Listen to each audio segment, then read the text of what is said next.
Welcome everybody to Sight, Sound, and Story Live inside the cutting room of Dede Allen. My name is Josh Apter and I am the founder of Manhattan Edit Workshop. It is June 17th, just around 5 o'clock. We don't usually start these things on time. I would like to start off by thanking Jason Banky, Janet Dalton, who are behind the scenes here, creating all the magic and making it easy for me to just pretend that I've set up a room here with a lot of posters and old film editing equipment and do my thing. We'd also like to thank OWC, American Cinema Editors, and AJA for your sponsorship that helps these events get produced and reach this audience. It's always been a great thing. And I know that a lot of people have been reading headlines that it's all over, the pandemic is done, and we can start doing our events live now, and we may. But I feel like, and just talking before the event started, we love the fact that we can look over at the Vimeo chat and see that people are tuning in from all over the world. If this event were happening in the city, we could fit as many people as we could fit in an auditorium, and that would really be the reach that we would get. And here we get to reach so many more people. So I think this technology and our ability to reach more people in more different places is really here to stay. It makes me really happy, even though I can walk into a supermarket without a mask on if I choose. So I am, very happy to get this event started. As always, I like to say, in addition to teaching the technology behind editing, the buttons and the how to do this, I love that we get to spend some time and explore the why and the creative and the history and really learn what got us here from there. And tonight's event really gives us a window into that, and couldn't be happier for the sort of our tour guide for this to be Bobbie O'Steen. And if you'd like to join me, you may select your start video button, and there you are, like magic, you appear. I think I've said all my thanks. I've sort of introduced this enough that I think people are interested more in hearing what you and our guests have to say. So I'm going to throw it to you. I'm going to mute my video. I might leave my audio on so I can heckle from time to time, but I think for the most part, I'll be back at the end. There is a Vimeo chat, so please put your questions in there because we're going to do a live Q&A while the event is going on. And we have moderator and a number of panelists on there. So if you want to ask them questions, feel free to do so. And just enjoy yourselves for the next few hours as we have a really great event with Bobbie. I'm going to throw it to you. Have a good one. I'll see you soon. Hi, everyone from all over the world. It's really exciting to look at the chat and see where you all are right now. And that's the beauty of doing it this way. It's such an honor and privilege for me to be celebrating this great woman, Dede Allen.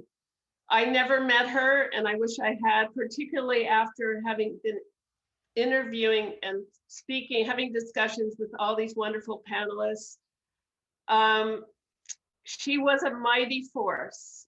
She cared so ferociously about her work. Her devotion to crafting the best possible performance and fulfilling the vision of her directors was astounding. And she also had an indelible impact on every single person who worked with her or worked for her, whether it was 2 weeks as an apprentice or co-editing, and she forever changed those people. And you'll hear more about that in the panel.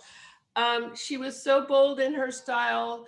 She did whatever the film demanded. She had complete control of her craft, and her courage and her conviction, part of which was to defiantly break the rules.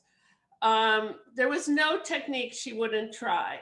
She was a true inspiration. And when we use words like legend and revolutionary, they can be exaggerations, but in this case, they're not. She said, I wouldn't let it go if I thought I could make it better. And that epitomized Dede Allen. We are going to start, when we start talking to the panelists, we are starting with Bonnie and Clyde, which of course was a seismic film, both in terms of film history and in her career. but I wanted to just rewind a little bit to give you some tidbits about her past and her work before that, that sort of explains to you a little bit about the influences that shaped her and the signs of her courage and her vision. So her mother was an actress, and she said her love for film came from her mother.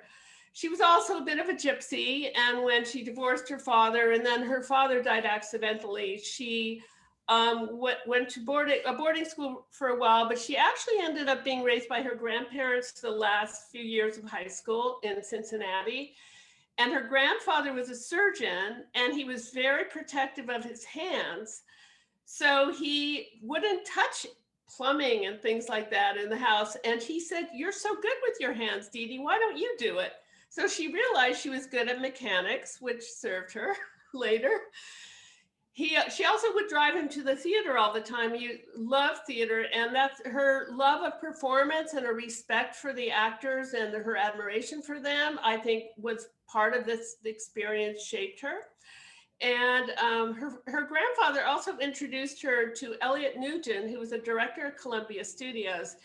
And so soon after spending a year in college at Scripps College, she ended up being a messenger at Columbia. But he did say to her, Elliot Nugent, "If you want to be a director, spend time in the cutting room."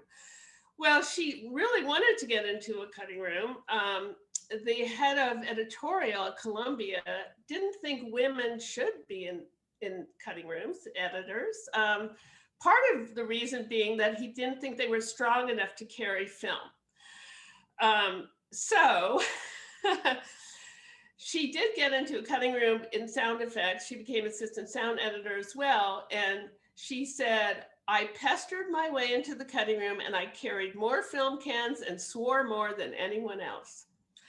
And she said it was invaluable to have been exposed to the importance of sound and crafting sound, because it really had a huge impression on her, and it impacted her work tremendously. She did end up in New York, and at that point she was married to Steve Fleischman, who was at that time a freelance writer. So, and she was starting a family. She had 2 children, and so she needed a staff job. So she had to get a job at working on commercials and industrials, and still with the dream of becoming a film editor. And eventually she did. She ended up being an assistant to the great Carl Lerner, which was a big breakthrough for her. And he became her mentor. And he got her first film, which was Terror in the Year 5000, which you may not have heard of, and there may be a reason why. But soon afterwards, one of her breakthroughs was she ended up working for Robert Wise, who was one of the great film editors who edited Citizen Kane, among other films. And he was now a director, and he was blown away by some things she did on that film. He said, "I love you people from New York. You're not afraid to try of anything." And she said his enthusiasms for what she did made my juices flow. And she already was bouncing sound forward and backward to propel something. She was fast cutting to speed up action and increase tension. So she was already out there in terms of trying things. But on The Hustler, she her innovations became even more apparent. She showed a lot of courage in her choices with sound, pre-lapping sound, using the power of sound and silence. There were dissolves in the screenplay. She decided to use straight cuts, which the director loved, Robert Rossen. And she used lingering dissolves for montages to show the endless days and nights in the pool rooms.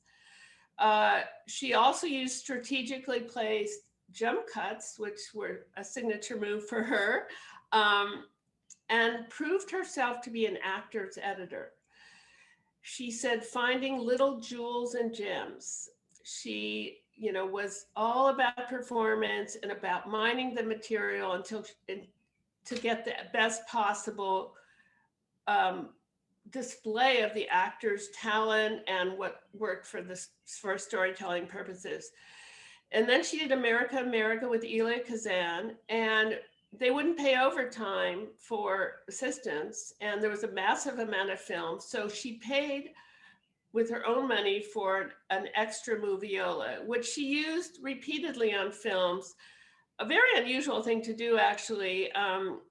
So she could compare takes and line reading. Is again mining the material to the ultimate. She would say, "I wouldn't let it go if I thought I could make it better." Of course, that was again, that was her mantra. So then she worked on Arthur Penn, Bonnie and Clyde, with Arthur Penn on Bonnie and Clyde. She did many films with him, and this was the beginning of a great marriage of editor and director. And they, Arthur Penn was also bold in his choices, so they both appreciated each other. And he was big on performance. He came from a theatrical background, and he shot a ton of film. Every nuance of every actor, all the coverage, and it really started the Arthur Penn School of Editing, as she called it, where there were massive crews in the cutting room. And that's when she really started to mentor people. And as I said, her graciousness, her generosity with all these people, the inspiration she gave to them, the wisdom, just watching her work, it was invaluable to so many people. And she said, "I believe what I've learned from someone else, and it's up to me to pass it on." And she did so magnificently. So we're going to start the panel now with Mary Jo Markey, who was one of her mentees, and Bonnie and Clyde. So I hope you enjoy this. Thank you so much for being here.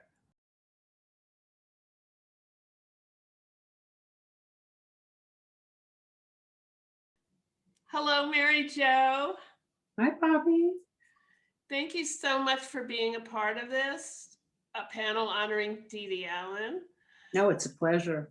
Yeah, and it's wonderful because you had an experience very early on in your career working for Dede Allen, and it really, you made a decision that was very smart. We will talk about that. But first I wanted to ask you, so you were working for Robert Redford as an assistant, and there was something about gender and women in the workplace that attracted you. Talk about how you decided to get into a cutting room. Well, I was working on The Natural, and I was working in, which was a film that Redford was in. And I asked if I could work on it, and he said, "Yeah, sure." And asked the producer, production manager, to find something for me to do. And they put me in the casting department, which of course I knew nothing about, but I did know about community organizing. And so I got this job in extras casting, and it was fine, but I knew it wasn't going to be my calling. And one day I walked past this room, and there were women in there. And at the time, this was 1983, there really were not very many women around on the crew, unless it was the script supervisor in the makeup department or the hair department, something like that. So I saw these women in this room, and I just thought, what are they doing? And I walked in and said, "What are you guys doing?" And they said, "Well, we're the editors. We're the assistant editors." And I just made a mental note to find out what they do. I had already decided that the academic career that I was preparing myself for wasn't going to work out. And I looked into it when I got back into LA, and I asked Bob if I could go. He had a certain number of days that he could go to the cutting room, and I asked him if I could go with him. And my former husband, who was also in the film business, knew somebody who was in editing. And I just really started to realize how it kind of being around it a little bit and learning a little bit about it, I realized that it really jived with my study of English literature. It was about narrative and character development and arc and point of view, and it really fit perfectly with what I'd been studying for years at that point. So that is how I first discovered it, and I really didn't know what editors did even before that. I mean, I'd seen the credit, but I had no idea. And then the next film, I told Redford that I was interested in it, and he got me a chance to work on a Sundance Institute film. And then the first film that he directed as a with a that was a union film was Milagro Beanfield War after that, which Dede cut. And he sort of thrust me upon her, but she was gracious about it. That's all I can say. And Dede loves hard workers, and I am a hardworking girl from the Midwest. So she was pretty okay with me coming onto the staff once she realized that I wasn't going to be sitting around twiddling my thumbs because I was Robert Redford's former assistant. I'm sure she would have never put up with it. She would have found a way to get rid of me. Yeah. You were an apprentice. I was an apprentice, yes. Back when we still had those. Yeah. So, and apprentices traditionally would never be in that position, which was a wonderful position actually during the days of film, where Right. you could stand behind an editor and actually second guess them or anticipate and be surprised, but you actually got a window into their thinking because you were standing behind them, handing them trims or right, handing them what they're asking for, or sometimes even anticipating trying to figure out what they're going to ask for before they even ask for it. And then they don't ask for it. Right. Really seeing the building of a sequence. And Dede, well, you're absolutely right. I mean, she had two first assistants. She had Eric Beeson and Nancy Frazen, both of whom are editors now, working as her first assistants. So I was never really near the process. I was relegating to making leaders and wet cleaning film and all of the things that Dede had the army of assistants doing. But over the holidays, she wanted to work, but everybody else had a hiatus. Christmas holidays. Yes, the Christmas holidays. And everyone wanted to go home, but she wanted to work. And I said, well, I'll stay and work for you, Dede, which was how I actually got into the room as an apprentice to see what she was doing. And, it was a real education. I mean, for 2 weeks or 2.5 weeks or whatever it was, I got to be the one handing the trims and hearing her talk out loud and think out loud about what she wanted to do and where she wanted to go and how she was building a scene around a look. I remember there was this incredible look that Julie Carmen, who played Joe Mondragon's wife, gave to Joe in this one big scene with lots of different people standing around a kitchen. And she said, that look, I have to have that look. That look is the heart of the scene. And she kind of built this whole scene around getting to that look and using it. And I just didn't realize really before that how editors put things together in that way. And I remember later in my cutting career doing the same thing in a way. There was like a moment and thinking, oh, that's it. That's the moment that speaks the truth of this scene, and thinking, well, I have to get to that, and I have to get to it in a way that feels organic and real, and like the scene just led there, I didn't manipulate my way to that moment. That was Super 8 you had talked about. Yes, I've talked about it, that train platform scene. Yes.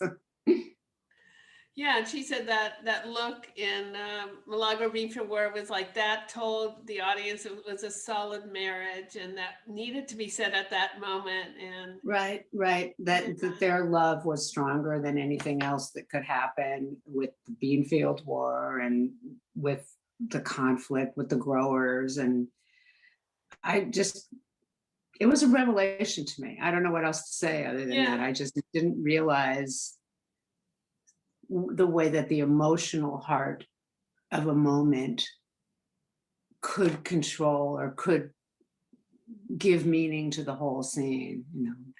Yeah. And it's also interesting, just your background in literature, like you were saying previously, and in terms of character arcs and character development, it so spoke to you. It seems like, yeah.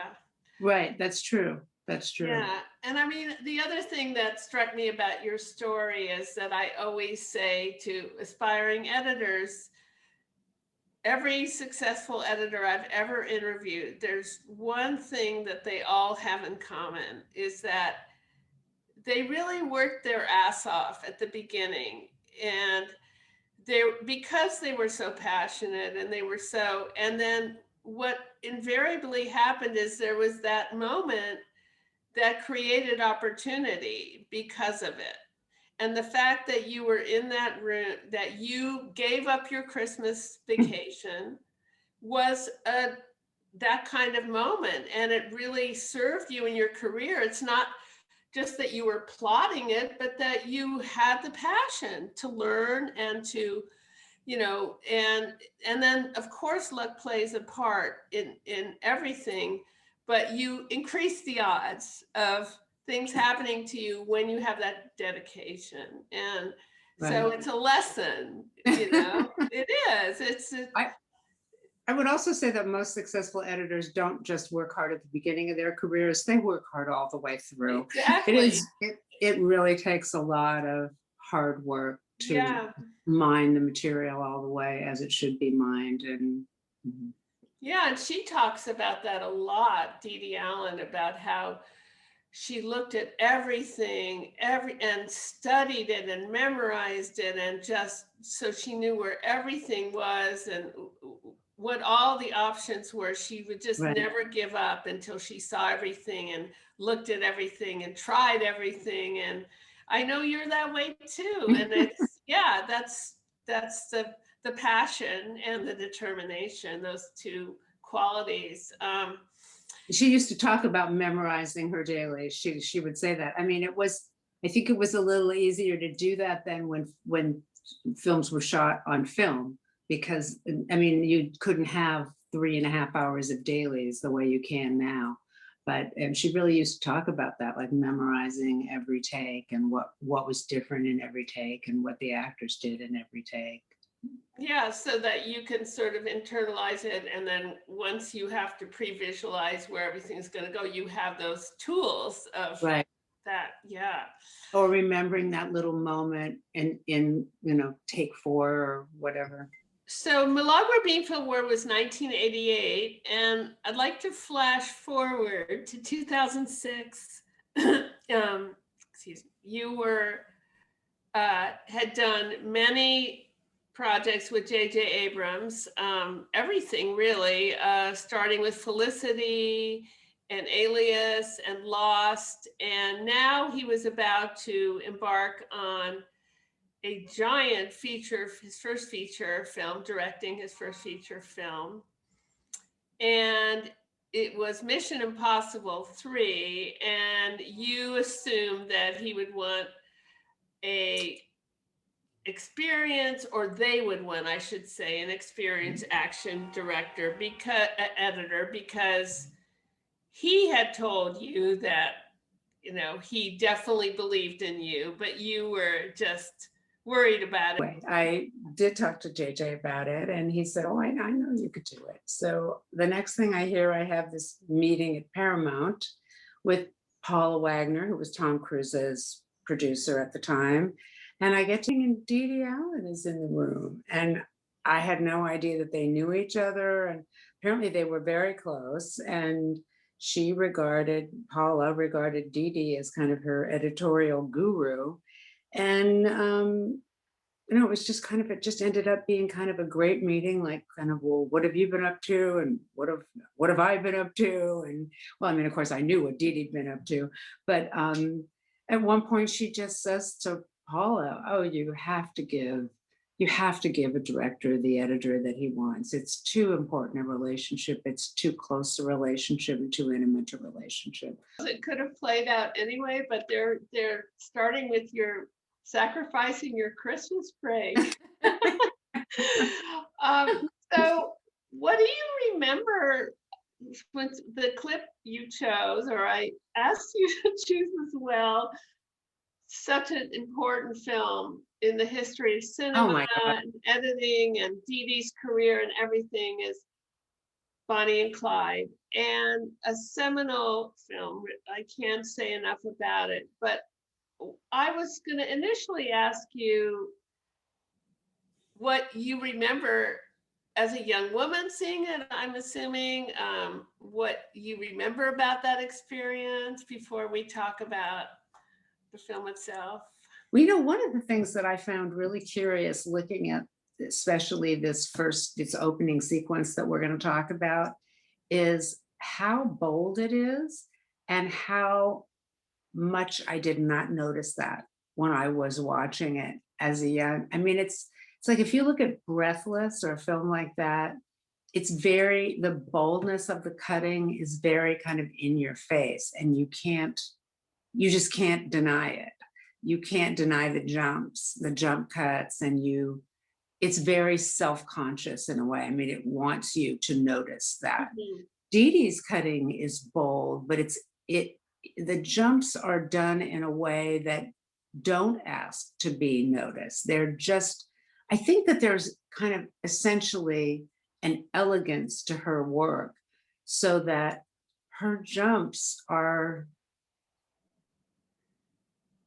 there's just something about them that you just roll with them.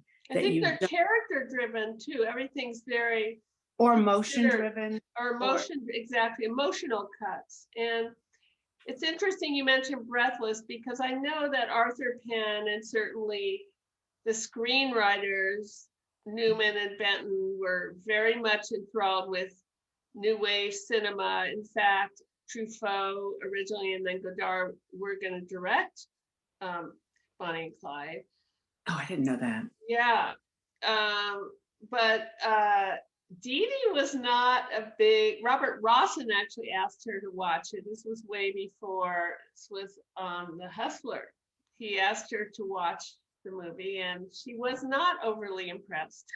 I'm not surprised to hear it. She said a lot of it, they got lucky. She thought some of the flourishes and the were accidental, and yes, she was not impressed. And the funny thing is, you know, there is this association of Dede with New Wave. She was very impressed by British neorealism, more so. That really had an impact on her, and also having worked in commercials. She said the dramatic shifts in tone, the compression of story, just the sort of boldness that she embraced later on was very much part of her history and impacted her work as well. But there's an interesting observation you make, that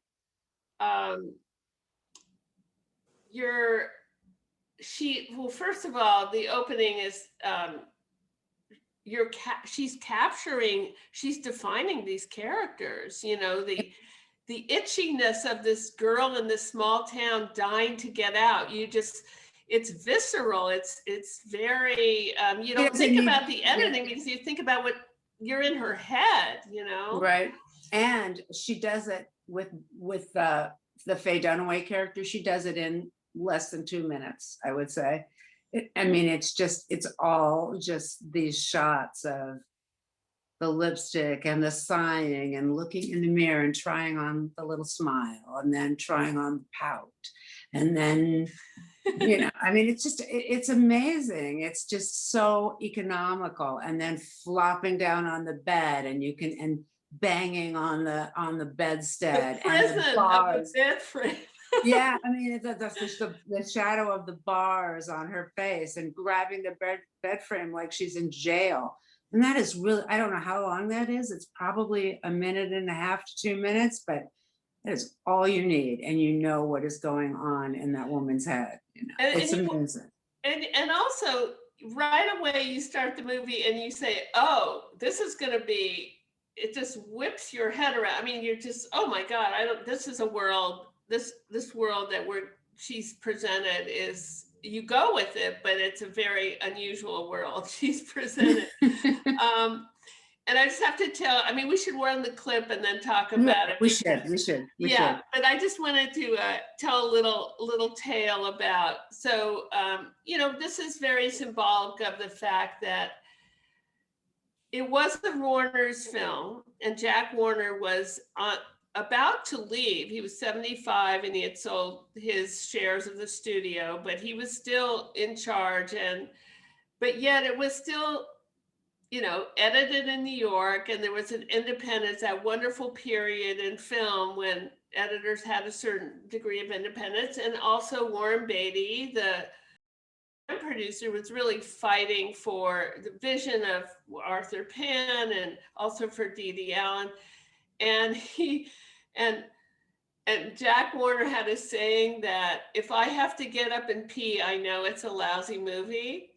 And apparently within the first reel, he had already got up to pee, and he peed numerous times. And Arthur Penn said, "We're dead," you know, and he couldn't stand the opening. He said, what did Dede say? You know, she was told at Columbia, they would say, "Young lady, I'll tell you how to star. You always start with a master, then go to a closer shot, then you go over the shoulder." And she said, "Well, that's bullshit. Sometimes you make a story to point to a character by starting with a close-up." So I think just the idea of the lips, he couldn't stand, like, what is this? I don't understand. Where am I? So anyway, I think we should run the clip and then we'll talk about it. Okay.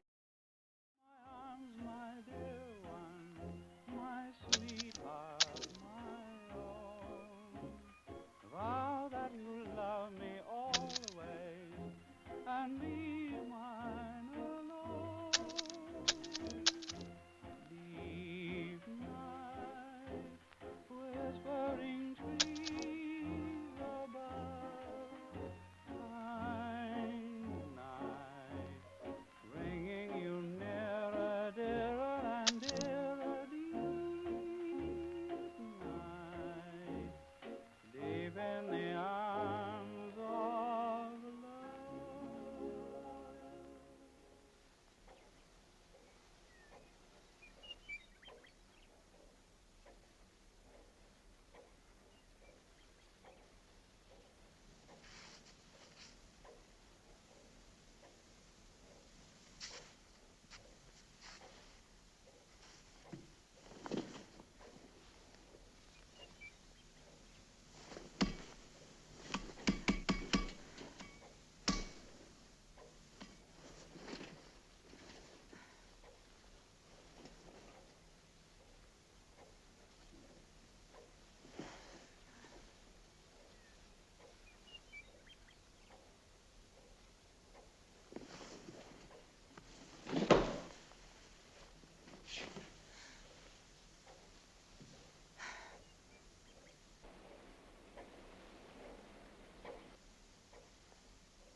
Hey, boy, what you doing with my mama's car?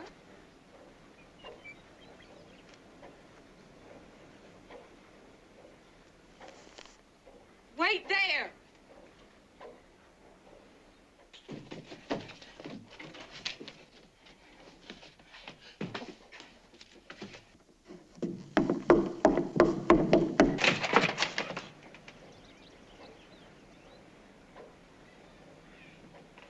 Ain't you ashamed? You're trying to steal an old lady's automobile.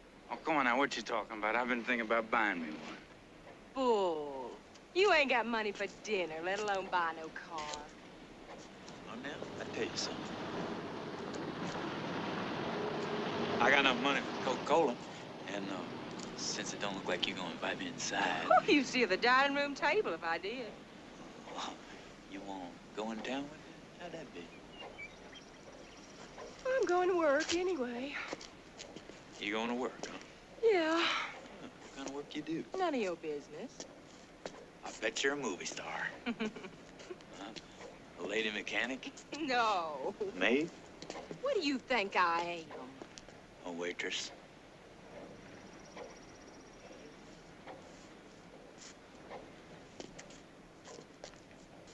What line of work you in? When you're not stealing cars. Well, I tell you, I'm looking for suitable employment right at the moment. Oh, yeah. But what'd you do before? I was in state prison. State prison? Well, I guess some little old lady wasn't so nice. It was armed robbery. My. The things that turn up in the street these days.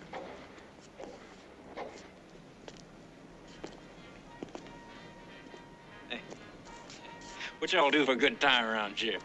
Listen to the grass grow? I guess you had a lot more fun up at state prison, huh? I tell you, see my right foot? Yeah. I chopped 2 toes off that foot with an axe. What? Why? To get off a work detail. You won't see it? No. I surely don't intend to stand here in the middle of Main Street and look at your dirty feet.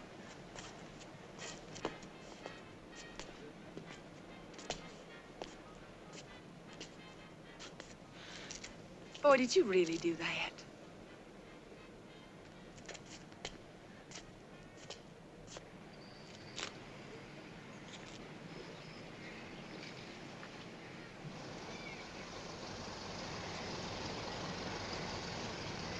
What's it like?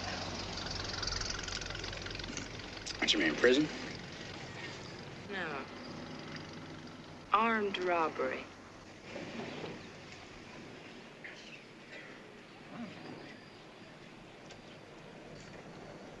Ain't like anything. Shoot, I knew you never robbed a place, you faker.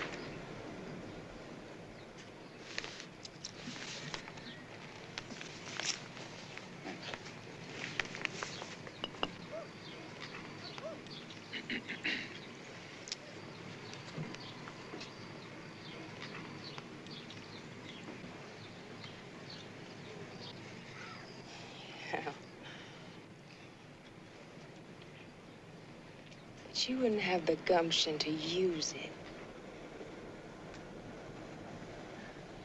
All right. You just wait right here and you keep your eyes open.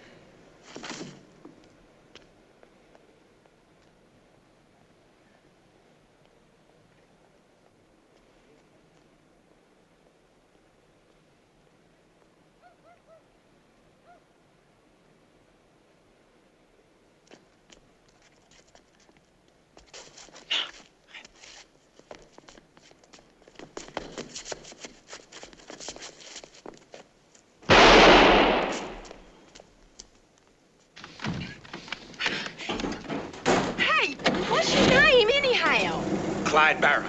Hi, I'm Bonnie Parker. Pleased to meet you.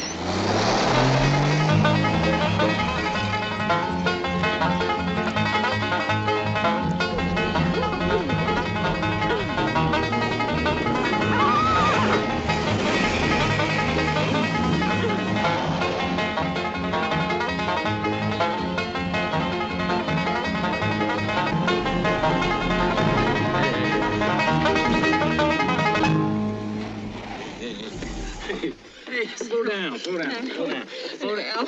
Take it easy. Got my hand here. Hey, come up. Hey, put it down.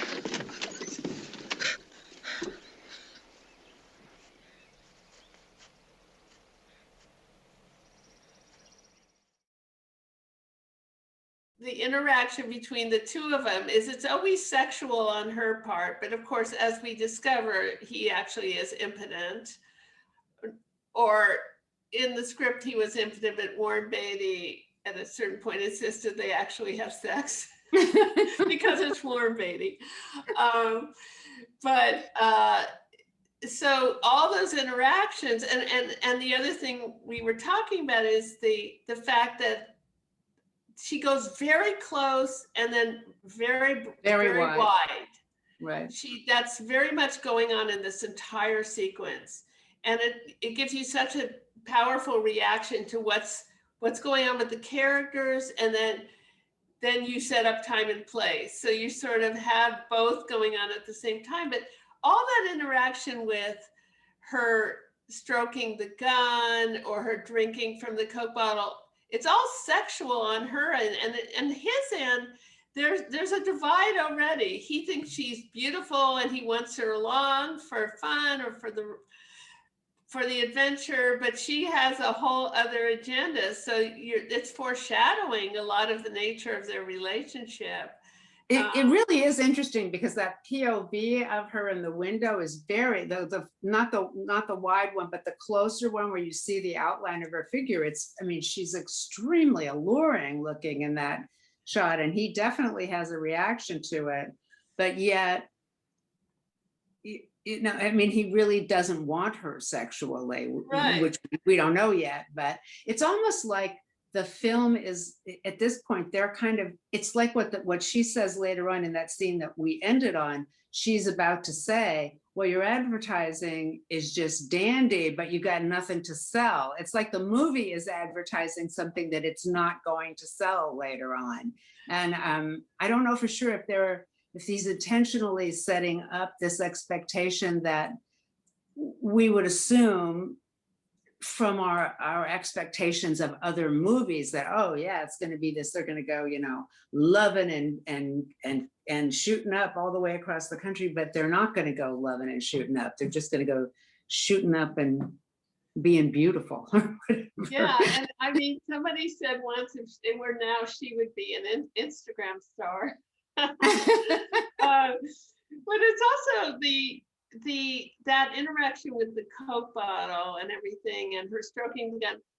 It could have been laughable. It could have been over the top, but it works because of the context and the way Dede has already set you up for a certain tone, and then also the tonal shifts that you get away with, where you have a robbery and then you have banjo music and it's sort of frivolous, and then there's these shots of her them in the car, which are so tight and so intense and frantic, and then you have these big wide shots again.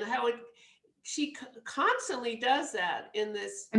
She does make you think it's a comedy, I think, in the opening of the film, except that I don't ever feel that Faye Dunaway, that Bonnie's desires are comic.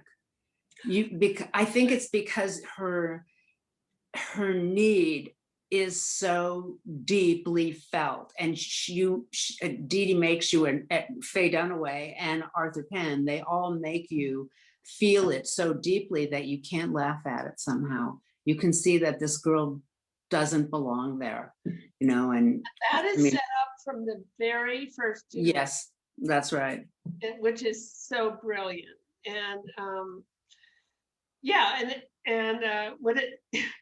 Roger Ebert said the movie opened like a slap in the face. The audience had never seen anything like it. Think about at the time how revolutionary it was. Right. And the other thing that I thought was interesting that Dede talked about is that they were doing a lot of fade. They wanted to do fade ins and fade outs and fade ins, but the opticals didn't always get the opticals didn't get there in time, and so they have fade outs and cut ins and fade outs, and which drove Jack Warner crazy. And then they decided to I love them because it whooshed you into the next scene. And the other that Arthur Penn had her do was, when he would run her cuts, he'd say, I want it faster. It's propelling the drive of their lives. They're always on the run. And she said, oh, everybody's going to think this is terrible editing, you know, I'm a bad editor, but I'm gonna, you know, she was like into it. She said, she, you know, she embraced it. And, you know, what happened was she and actually my late husband, Sam O'Steen, he had a graduate that year. They both got the first single card credits. It's a very interesting period in film history, 1967. You know, it was the ending of the studio systems were crumbling. As I said, this was sort of the end of Jack Warner, but a lot of that was happening. And, you know, as I said, they were in New York, they had independence, but independent filmmakers were starting to have power, and they had autonomy, and they were impacted by European cinema, and there was more portable sound and cameras, and there was a lot of experimentation done in Europe that was really inspiring people like Arthur Penn. Editors really started to begin to become sort of an artistic entity around this time, and Dede certainly raised the level of her craft to an art form in a way that really helped other editors. Not only was it incredibly revolutionary, and she was really a maverick and a very brave person on a personal level too, that she really impacted other editors, really helped. You know. Oh, I think so. I have talked to a lot of people that say that they were very influenced by her, and I certainly think I was, no question about it. But you know, the thing that's funny is I was looking it's just so funny when you sit down and you just sit down to look at a clip, cut by cut by cut, that scene where she says, "Wait right there," and then you see that quick shot of her coming down the stairs, and then that shot of her bursting out the door. There are directors that I still can't sell that kind of cutting to. And I find it like, you know, like, well, I'll present something like that and they'll just say, oh, that doesn't work. And it's like, I wish I had remembered that, you know, that I could show them a little piece of Bonnie and Clyde from 1967. Yeah, I mean, and it's interesting because she had done Odds Against Tomorrow, which was directed by Robert Wise, and then she did The Hustler. So she was already, but this was where she really got to. Right. Yeah. I think that there are some hints of it in The Hustler, but nothing like that. Exactly. You know, nothing like this. But there were definitely hints of it, you know, but I think also, you know, like I said, that Arthur Penn's, she called it the Arthur Penn School of Editing. And I think they were, you know, as you know, Mary Jo, when you have the marriage of an editor director, that's just great synergy. And this was an example of that. And also, you know, I think Jack Warner wanted her fired at one point. And, you know, Warren Beatty, to his credit, was an advocate of both of theirs, not only Arthur Penn, but Dede Allen. And so she really got to do what she wanted to without having to have corporate suits stand around, second guess her. I just can't imagine what the film would have looked like if Jack Warner had gotten his way. Yeah, so start with the master. Yeah, so it must be interesting for you to see this as you know, you saw it as an audience, and then now you're seeing it as an editor, and just right. Creating. It was really interesting to look at it that way, cut by cut, kind of. Yeah, very interesting. And I mean, I really see how she changed things by looking at it this way, how she gave permission to many generations that came after her. Yeah. Well, thank you for sharing all your insights with us and yours. It was really great talking to you about it. Yeah, Mary Jo, and I appreciate your sharing this particular movie, because it's such an important movie to show. Oh my, yes. So thank you again. Thank you. It was always great to talk to you, Bobbie. You too. Take care.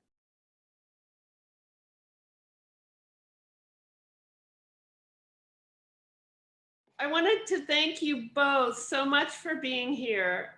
This is a very special panel honoring Dede Allen and your participation is so meaningful, both of you. So Steve, I wanted to talk to you about, you played so many different roles in the cutting room with Dede Allen. You were her assistant on Alice's Restaurant, Little Big Man, Slaughterhouse-Five, Visions of Eight. Then you were sound editor on Dog Afternoon, co-editor on Night Moves, co-editor with Jerry Greenberg with her on Missouri Breaks.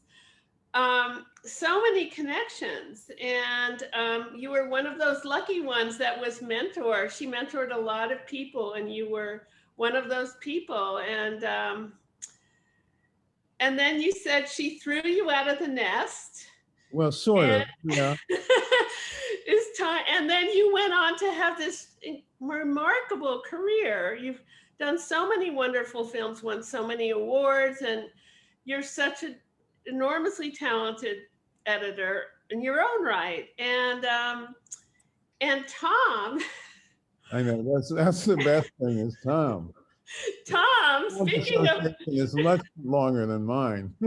I was going to say, speaking of nests, how's this for a transition?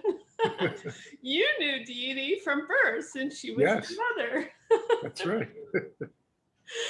And actually, I think it's pretty amazing, Tom, because you also, your father had an incredible career, Stephen Fleischman, as a documentary producer, writer, director. So you had these big shadows of two very successful parents, and yet you carved a remarkable career for yourself as a re-recording mixer. And what's beautiful about that too, I was thinking, like, your mom was alive for her to see that. You know, a lot of parents don't get to experience that kind of thing, you know. Yeah, and we got to work together on several films too. So yeah, that was an added bonus. I mean, that was great. That's all I can say. I love working with her, and I love learning from her. I mean, since I was a child, really, I've been.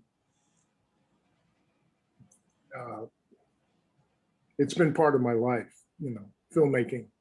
So, you know, when Tom started in the sound business, he was like 18 years old. And, you know, I would say that Dede, his success was like a extra bonus for her, because his school career was more or less dominated by social things, not particularly by studying, as mine was. So she was just blown away about how great he became. Steve was just talking about knowing you at 17 and how your mom was so proud of you. I mean, you had been playing with the little plastic film cores when you were a little kid. You were in the cutting room. You were on sets. On the I just like to spin this synchronizer. Yeah, that's right. We used to have a game and see how far it could go. Yeah, right. When I was 17, I was still in high school, and I remember, I think it was Little Big Man, I think, going down to the cutting room, and they were screening dailies. So Dede had her own projector, and Steve, you'd load it all up, and we'd sit there and watch dailies in this little room next to the cutting room. Over and over again. Yeah, I can remember that. And actually, Steve was the one that, when I dropped out of film school at the age of 19, and, you know, over the summer of 1970, was looking for a job and editing, and nothing was coming up. And Steve suggested that I call this guy Alicia Birnbaum, who had just opened a little sound shop in the Brill building, and that's how I got started in sound. Yeah, no, it's actually a funny story, because Dede said to me, I said, you know, Alicia might need some help. And I said, why don't you call him? And he said, no, you call him, because she was afraid that if she called him, it would be like, I don't know, unfair. Nepotism. Yeah. Yeah, right. So she had me call him. And Tom, you started in sound effects library, right? Yeah, that's right. So yeah, no, but your advancement was pretty impressive. You I know, guess so. Yeah, I mean, it didn't really seem quick. that way to me. You know, I worked for I No, I worked for feel the Alicia same way. I mean, doing that you like started at 19, that's really young. I mean, you were on that career path that you ended up in at that age. well, I knew from the time I was in high school, you know, when I was 16, even younger, 15, 15, I think when I was 15, she was working on Bonnie and Clyde. And I might have even been younger than that. And during my spring break from school, I went and filled out Cinetabs and wrote the code numbers in the logbook. And so I knew from that time when I was in high school that this was going to be what I wanted to do. There was no question. And film school didn't really work for me. I mean, I was, you know, I thought I knew everything already because I'd grown up with it. I looked around for a while, and then finally, you know, Steve suggested I call Alicia. And Steve, this was really the beginning. I mean, how did you get the job, first of all? This was your breakthrough, meeting Dede. It was unbelievably exciting. First of all, I was working as an assistant on a documentary that was being edited by Zena Voynow, who at that time was a friend of Dede's and also a really famous documentary editor. She was Eisenstein's niece. She came to this country with her husband, Andrew. And so I guess she talked me up to Dede, and Dede saw me go back and forth. And so when the job was over, there was a little note on my synchronizer, please come see me, Dede. So I went to see her, and you know, the approval it was as Jerry's assistant, but the approval really had to go through Richie Marks, who became a very close friend, and Barbara, who was Richie's wife, recommended me because we knew each other. So that was it. But the most amazing thing, and I still remember to this day, was that I had the nerve to say, you know, I have to go to Florida to visit my dad and mother. So can you wait a week? Now, had I known then what I know now, I would have said, when can I start? I mean, it's really stupid, but for some reason it stuck. So I just remember that meeting Dede the first time, and I was 28, she was like 43 or 44. And physically, she was like nothing I would have imagined a woman film editor to be. To me, she looked like a healthy cherubic milkmaid. Her complexion was like peaches and cream. So I was like totally blown away. And so then, you know, I like to think that I was her favorite assistant, but who knows? And she was personally so gracious, as opposed to out of the cutting room. When she was a hostess to have a party or dinner or to invite us to the country house, she was like just as magnanimous as she could possibly be. And the other thing that I got a kick out of was that we put in really long hours. And the only person that could get Dede to go home early was her mother. So her mother would show up once or twice a year, and she'd call up and say, when are you coming home? And Dede would be out the door. No matter who else called, she wouldn't, no, I'm not, I can't. But her mother called, she was out the door. Right, Tom? You remember that? Yes, yeah. It was unbelievable. Yeah, yeah. I didn't see much of them, either one of them, because my father was always going off around the world. Right, that's true. That's true. And she, you know, she very rarely stopped before 9 o'clock, 10 o'clock at night. Of course, she wouldn't really get going until like she'd come in, you know, get organized. There's a great story about Richie. Dede used to wear a smock. It was the days when, you know, you didn't wear jeans, you didn't wear pants. So she would come in a dress, and she'd rush into her editing room and she'd change. She'd hang up her dress and put a smock on. So one day she came rushing in, goes into her room, comes rushing out to give Richie instructions, and he keeps turning around, not looking at her. And she keeps trying to circle him to get him to look at her. Turned out she forgot to put on the smock, and she was in a slip and a brassiere. And so when she finally realized that that happened, she gave a shriek and ran back into the room. Then the other funny thing was that she always had a bathing suit in her drawer, in the drawer of her whatever cutting table, because she thought she was going to go swimming as exercise at lunchtime. Never happened once, not even once. So it was just such a great education for me, and you know, I mean, I attribute every ounce of my success to that particular start. And I'm sure that everybody else who ever worked for her did too. I mean, you know.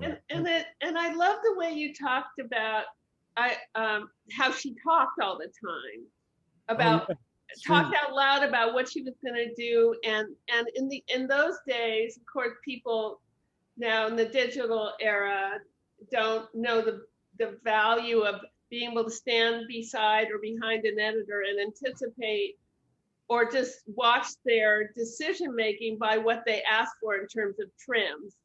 And and she would not only talk out loud, you said, but at a point through osmosis, you learned so much that you would anticipate what she would ask for. Yeah, I'd have the piece of film in my hand. Tom, you must have experienced this by osmosis too, just her passion and no stone was ever unturned. Like she would try everything, and she was determined to just, I mean, the fact that she made so many dupes, black and white dupes of, right. I mean, in the age of pre-digital, that was an incredible. Can you explain why that was so unusual? Like she would do versions because she wanted to see everything and try everything. That's true. Well, sometimes what would happen would be that she was so intent on pleasing the director that if the director didn't like a certain version of a scene, she could say, how about this or that? And so, you know, if she had any idea that she had, she would execute. And the amazing thing was that you could never attribute a style to Dede because her style was whatever that film demanded. You know, there were no preconceptions. There were no, I like to overlap. I don't like to overlap. I do this, I do that. She did everything as that film demanded.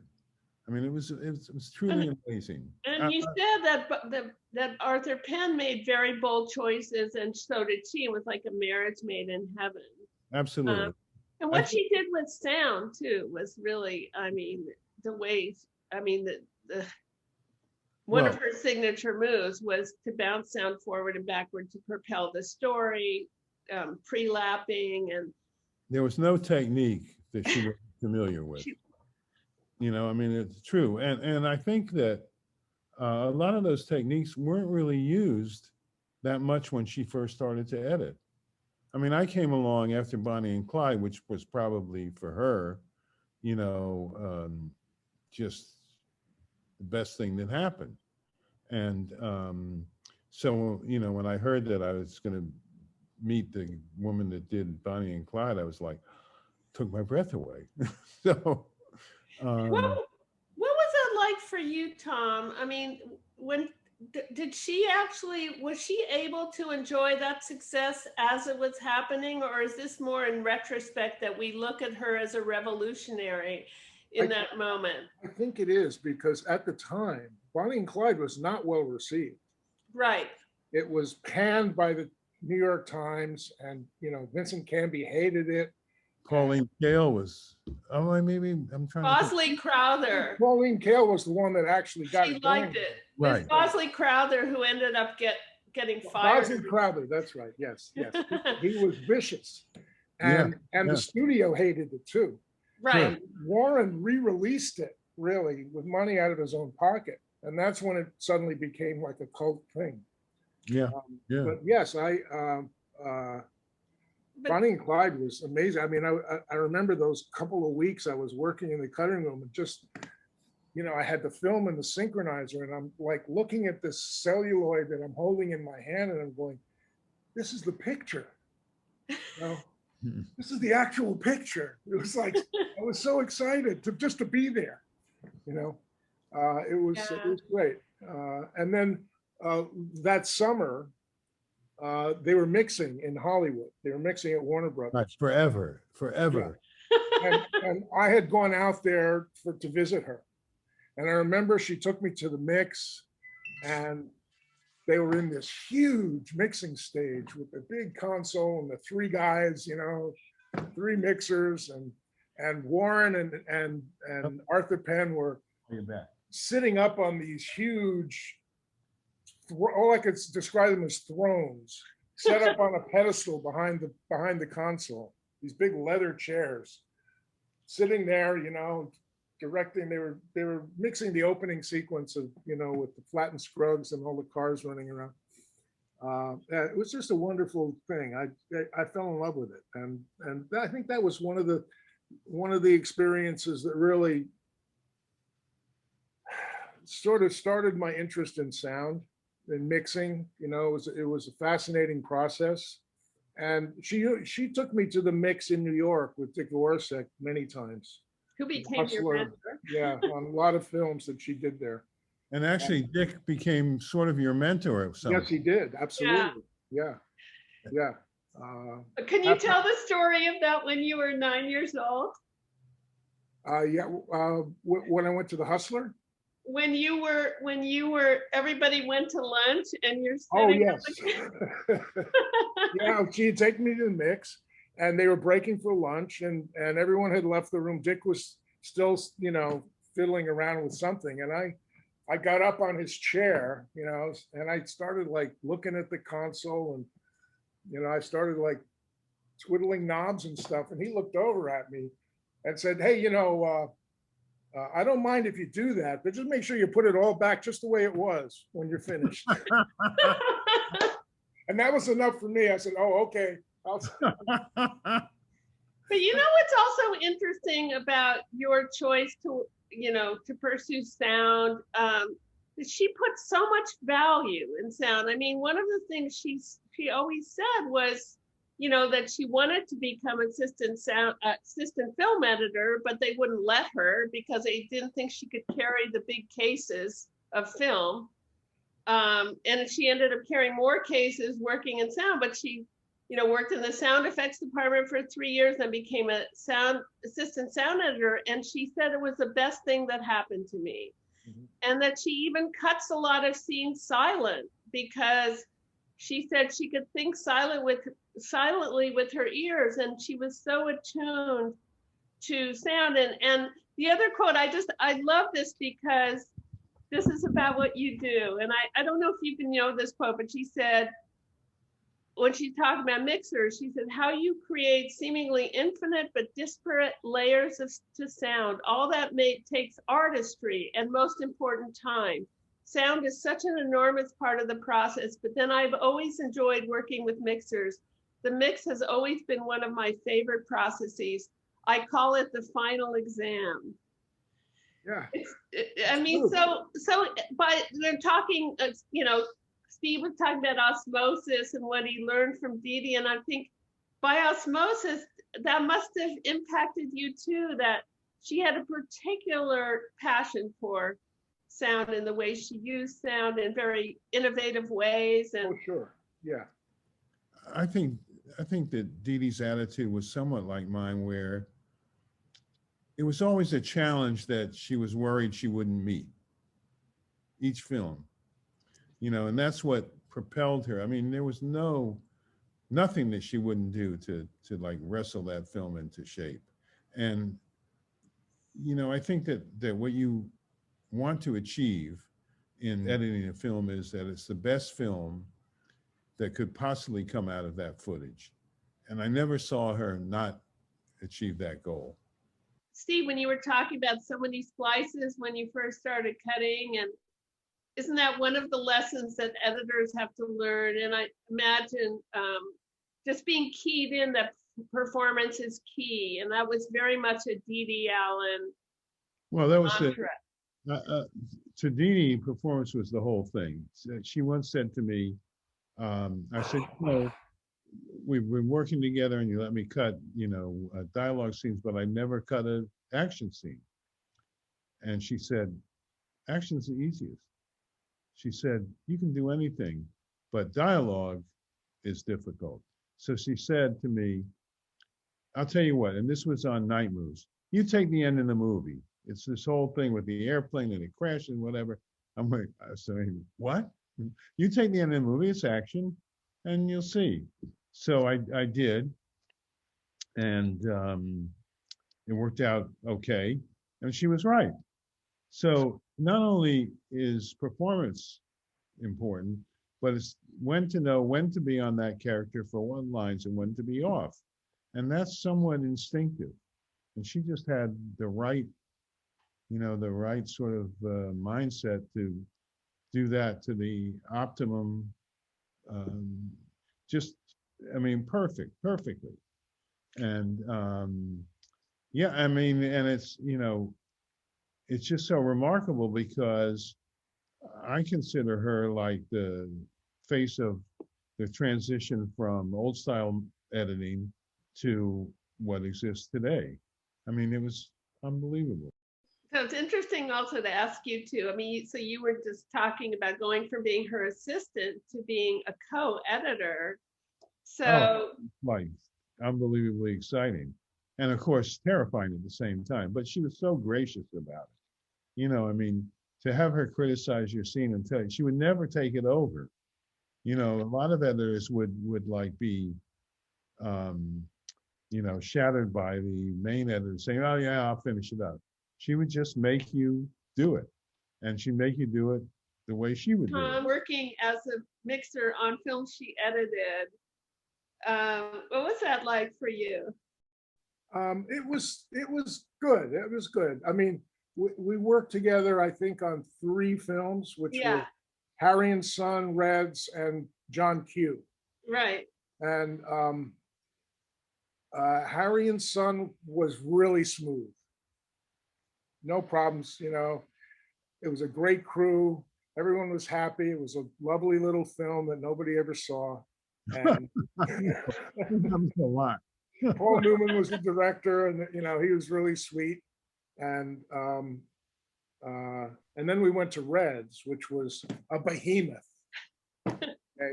I want to start talking about the clips that we decided. Okay. So what is very cool about these clips is that I asked Tom what he would pick for just what he would like to show. And you said, Tom, that these were 2 sequences that your mom was particularly proud of. Yeah. And one of them, before you had said that, was the one that Steve chose. So she made no bones about how much she loved that scene. That scene, I was worried when I came to see it again because I hadn't seen it in years and years. And I thought to myself, well, given just a clip, is it going to affect me in the same way? And so I was watching it. All of a sudden it did. It took my breath away. It sucked the wind out of me. It's just still, to this day, unbelievable. Incredible. Let's run the clip. Do you want to set up anything about this clip, or? Which one are we seeing first? We're going to start Little Big Man, which was, and you were insistent on that, 1970. It's an hour and 37 minutes into it, and it's massacre scene. The remarkable thing about this particular scene is that even if you haven't seen the movie, the scene still takes your breath away. Yeah, it's a story. It's based on a novel, and what's funny about the 2 movies we're going to talk about, Slaughterhouse-Five and this, is they're both based on novels which play a lot with commentary about war, tonal shifts, which Arthur Penn did a lot, Bonnie and Clyde too, tonal shifts between extreme violence and humor and satire. Right. Well, you have to realize that in this particular film, it's about genocide. Genocide, yes. And, so far ahead of its time, it's about, the slaughter of Native Americans. And they had a big premiere for some huge charity in California. And when they watched it, everybody was shocked. It was a film about genocide. So To this day, though, I mean, watching that movie is, and the score is unbelievable too. So it's like performed. The score is performed by John Hammond Jr. So, but you know, Yeah, let's run the clip okay. and then we can talk about it some more.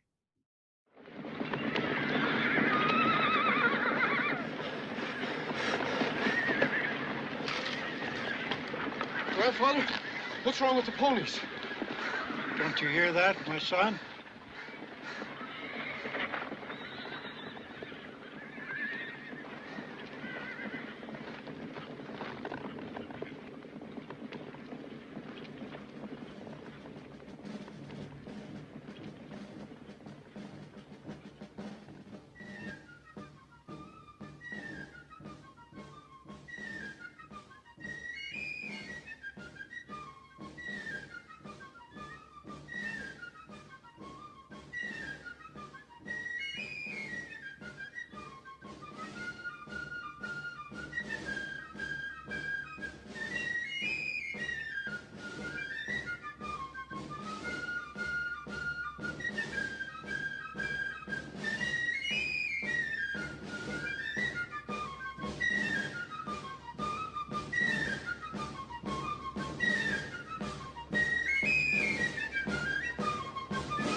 Why I didn't see them in my dream.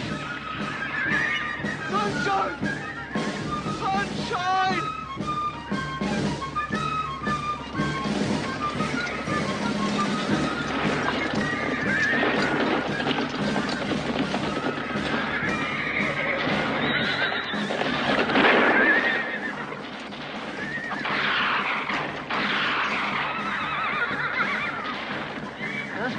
You've got to get inside. Why bother, son? It's a good day to die.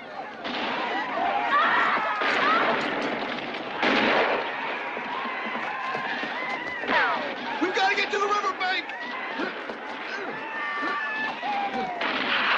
I am blind. I cannot fight.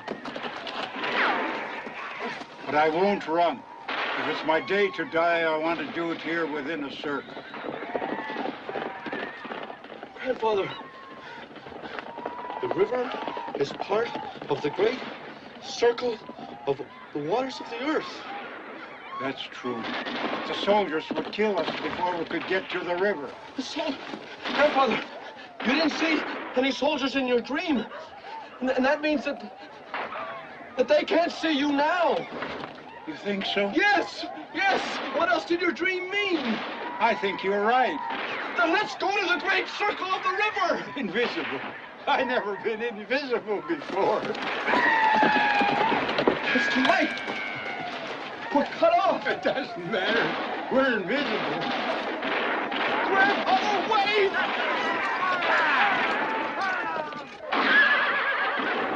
Grandfather!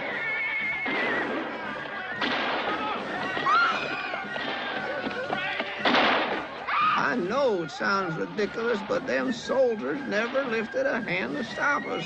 I reckon it was so crazy they couldn't figure it out. Or maybe they thought we was prisoners or even friendless, since old Lodge-Skins was grinning at them like a raccoon.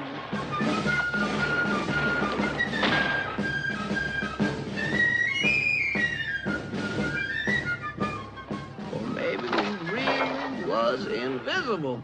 All I know is we walked right through them to the river.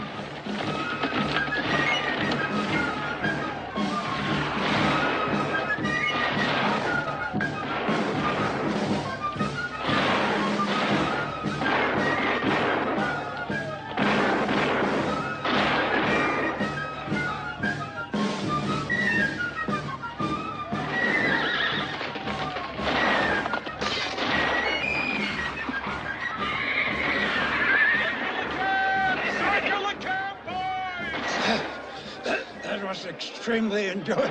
I do like it, Grandfather.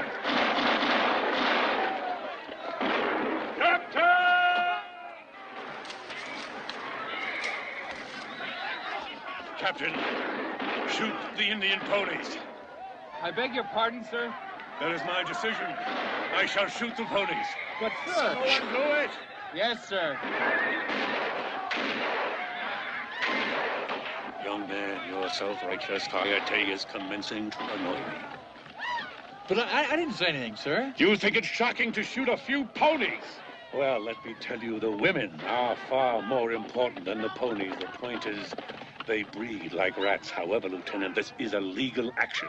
And the men are under strict orders not to shoot the women. Unless, of course, they refuse to surrender.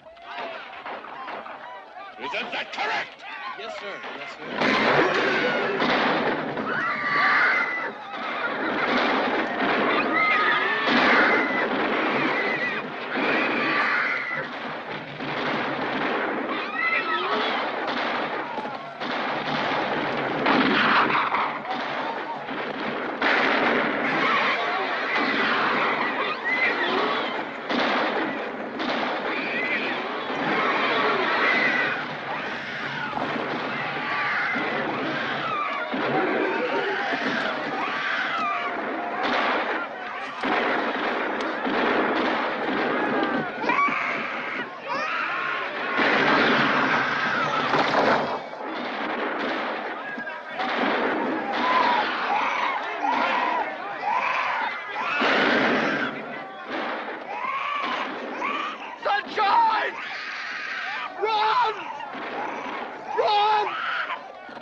Her creativity and innovation with sound. She said, the most heartbreaking scene I ever cut, and the reason it went silent, I had been putting when Sunshine, by the way, is the wife and mother of Dustin Hoffman's characters. That's his wife and his child. Right. And the Cherokee woman, and the Cherokee had saved him as a child. There's this whole history of his connection to the Cherokee tribe. And she said, the most heartbreaking scene I ever cut, and the reason when it went silent, I had been putting sound to it. It took me a while to cut. As a result, I got to the point I couldn't put sound on it. It broke my heart. It was such an emotional experience of the killing of Sunshine. Arthur liked it that way, and it stayed. But that's such a bold move to drop the sound out like that. Well, you know, in Night Moves, there was another sequence that Arthur dropped the sound out. So I think that she wasn't afraid to do it. What did you think of that, Tom? I thought it was great. I mean, I had the same reaction. I still do to that scene. I mean, it's devastating. And when it all goes silent like that, it's like, it's almost like a huge sound. Yeah. Right? Exactly. And also the way the music goes in and out is really interesting, or where the sound effects come down and they don't almost don't exist for a while. And it's in the beginning of the sequence where you see the shots before I heard the music come in, there are little strains of music that come in the various shots. I don't think they're going to hear that even when you do the clip, because It really sneaks in very low. Yeah. And I mean, the choice of music, you know, the Irish jig, which was the official music of the 7th Cavalry, Custer's Cavalry, but it's such a interesting thing to experience as you're watching this. And the other thing is that the way it starts, it's so lyrical and soft and beautiful. Those master shots, you don't know what's going to happen. And the way it sneaks up on you, you know, first you just see these shots of horses and men, you don't really realize what they're going to do.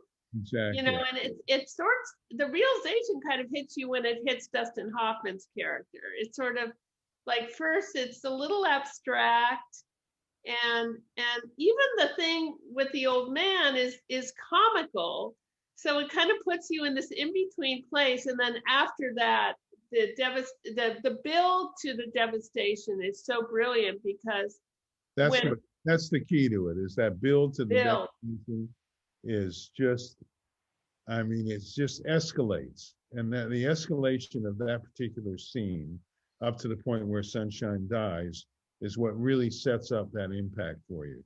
And you know, and Chief Dan George, of course, at that time we thought it was really old. Now I look at him and he kind of looks twinkly to me.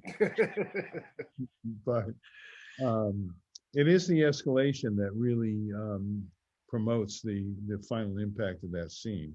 And I can't remember a scene in another movie that affected me as much.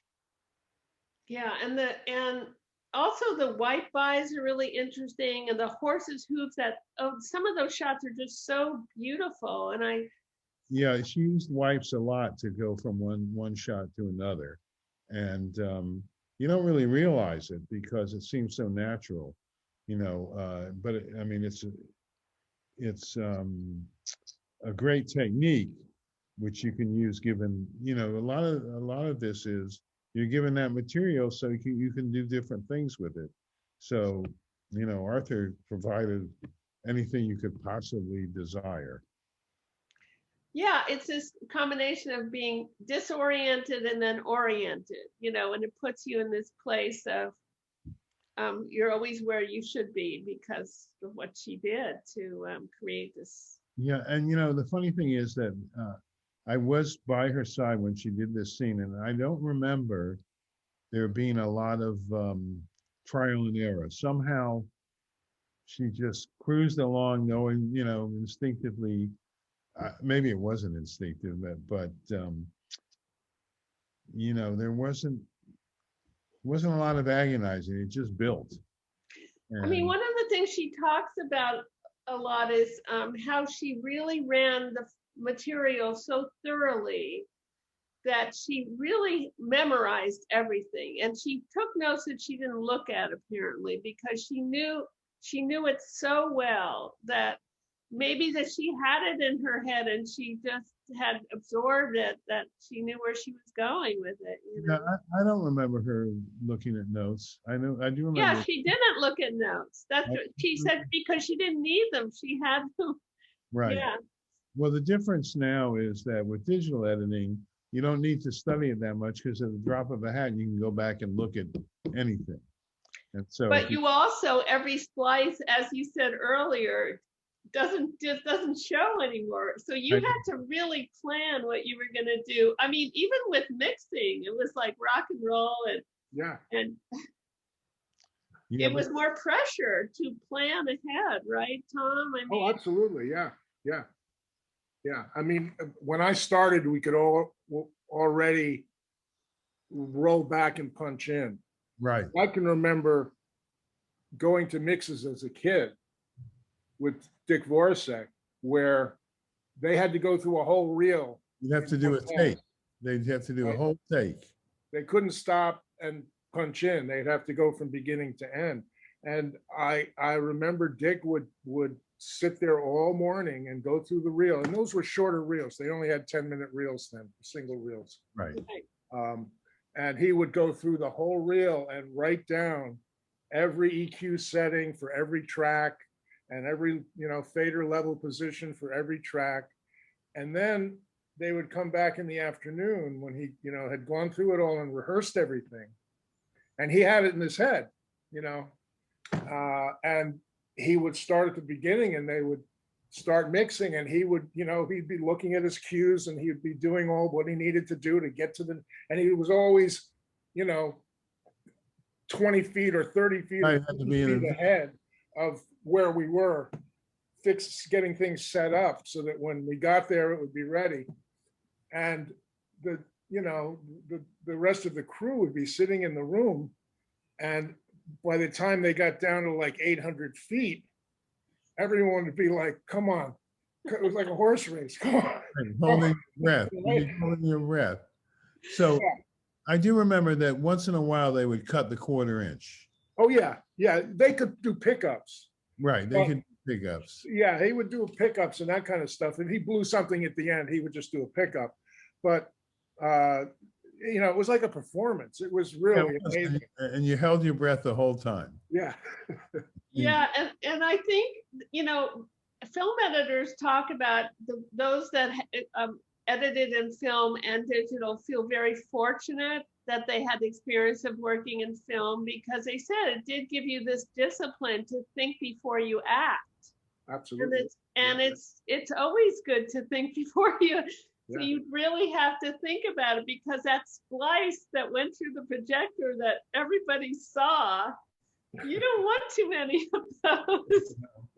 Yeah, and with mixing, it was much different than it is today. There was no automation, so you had to plan every point where you were going to punch in.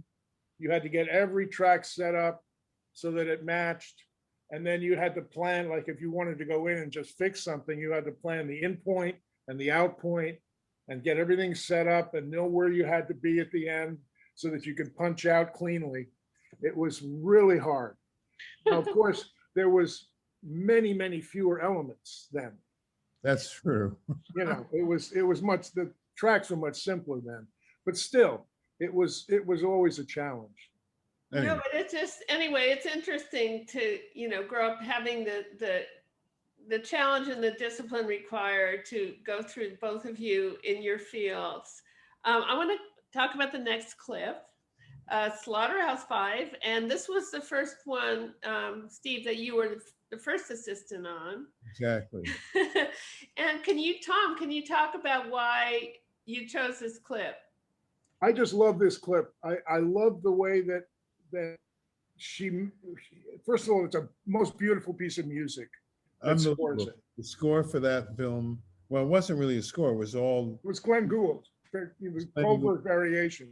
I'll tell you a great story about Glenn Gould after we. But this sequence is when he first arrives in Dresden. He's been transported there as a prisoner of war. He's going to work there, and they put him in a train. They take him into Dresden, and they shot it in Prague, which was sort of the sister city of Dresden, but it didn't get bombed, so it still had all the beautiful buildings. And the whole thing was about how beautiful Dresden was, and the way that she cut the images of people's faces and locations and the gargoyles on the buildings, and all of these, just as this montage of images that go with this music. I just thought it was absolutely beautiful. There's another sequence that precedes it with the typewriter, which was also very interesting, but that's not in this clip. But and it's also, there's a point where the sound drops out, the music drops out in a very interesting way. And it's also the whole foreshadowing that they think they've arrived at this beautiful city. They don't know they're going to go into a slaughterhouse to hide out, and the bombing's going to happen, of course. Right. But one of the things I was thinking about when I just saw it recently again is she does this wonderful thing with the faces, not only the gargoyles who become more ominous. First, they're like peaceful gargoyles and they're a little scarier. But it's also, as audience, here you have these American prisoners of war who are going into an enemy city, and they're watching everybody, the public, to see how they respond to them. And they're getting a lot of, and the way she captured the range of reactions, some of them they couldn't read whether they were friendly or not. And you have the innocent German soldiers, the Nazi soldiers, who look like sweet little boys, which was also probably interesting to her. But you had the complicated, the citizens, the grown-up citizens, and then you have this build to the children who are just innocent and are friendly. And then, well, I'm not going to say what happens after that, but I just love that as audience, what an editor can do so well is that your experience, this character's experience as an audience, she really gets you to, because they're also they're kind of excited and nervous, like, what is this going to be like? How are they going to deal with this? And I just love the way she used faces to show that, So let's run the clip.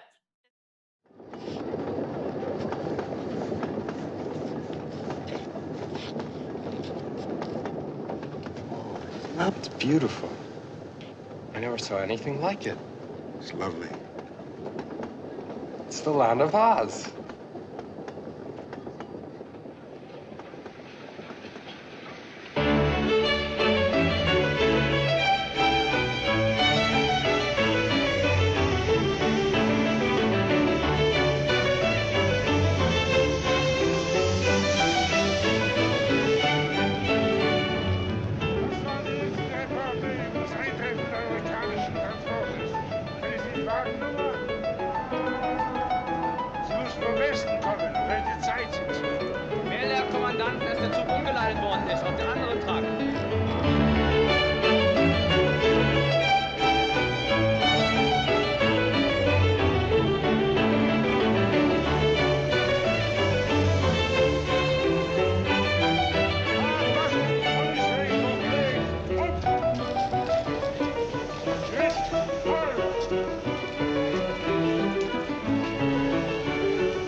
The American commandant.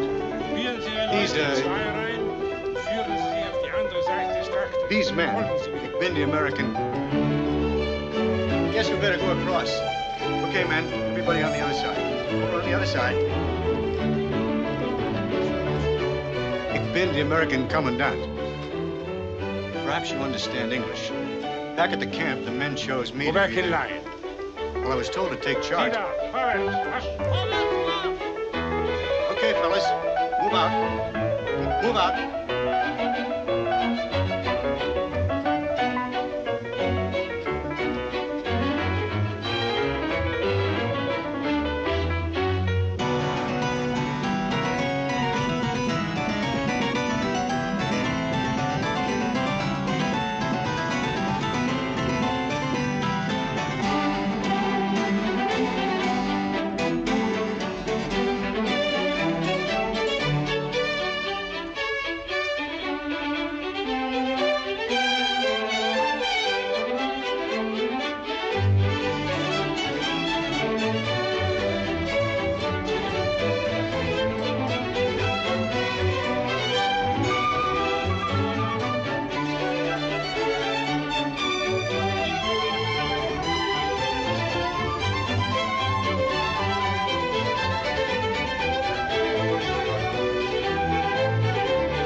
Don't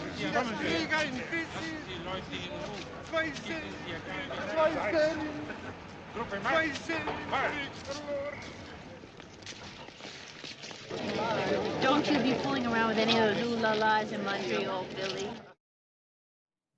I wanted to just say one thing that she talked about. So this movie is actually has 3 different time frames. It jumps around in time from Kurt Vonnegut, who wrote the novel. It was based on his wartime experiences to then when he's an adult later on, and then this futuristic, crazy sci-fi part of it. And she said, so how she did these transitions, Dede said she prepared the clips for Onderchek, the cinematographer. The transition scenes, like you saw at the end, work out exactly which frame they wanted to use to bring them into the present with the same kind of framing. But she said out of 20 transitions, maybe 8 worked the very way they were shot. Some of them worked wonderfully. They were beautiful, but the picture died. And this is such an editing lesson that you can't fall in love with your babies, you know? She said it wasn't right for the scene, the story, the time to propel the story forward. So that's when we hit upon the idea that transitions always seem to work better if I compress them, and it was played off Billy Pilgrim, the main character. But she said still, George Roy Hill was so careful in planning everything that it gave this picture the visual and storytelling style. But I just love that whole thing of you have to let it go. It's a beautiful shot, but it doesn't work for the overall, the storytelling, you know, going back to what we talked about earlier. What is your response to it, seeing it, Tom? Oh, it's beautiful. I mean, I just love the way that the images flow through the whole sequence. That just, you know, it's just this flow of gorgeous images, and even the you know, the colonel, the German colonel, his face is, what a character actor that guy was. I mean, what a face he had. The casting, you know, of the young kids and the young soldiers, you know, and particularly that one young kid who, you know, looks up at the window and sees his girlfriend, and that pays off later. Yeah. In a big way. Tom, Steve, did you watch her edit this, or what do you remember about the whole? No, I remember every part of it, you know, and I just remember that what's interesting about the sequence is there are different emotions on the people leading up to sort of a celebratory moment right before the impact. So, and of course, the music is phenomenal. And you notice at a certain point it switches to a harpsichord as opposed to and that also, you know, helps the transition. Also, it probably is the film that I thought had the best use of music that I've, aside from Flattened Scruggs. This film had unbelievable use of music, and the opening of the film with Billy Pilgrim with Glenn Gould's score is just breathtaking.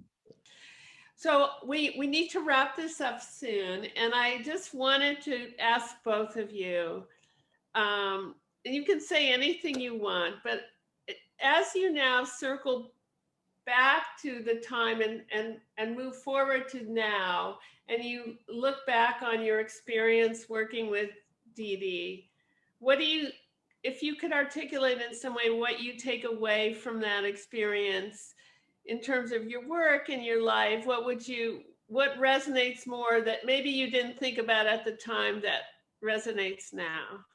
And I'll start with you, Steve. Well, my personal life is a lot different than my professional life. My professional life was like Dede's, you know, do everything you can, try everything you can. My personal life is somewhat of a mess. You know, it's like, put off what you can put off until tomorrow, definitely put it off. So totally different. And so professionally, I learned a lot from her. Personally, I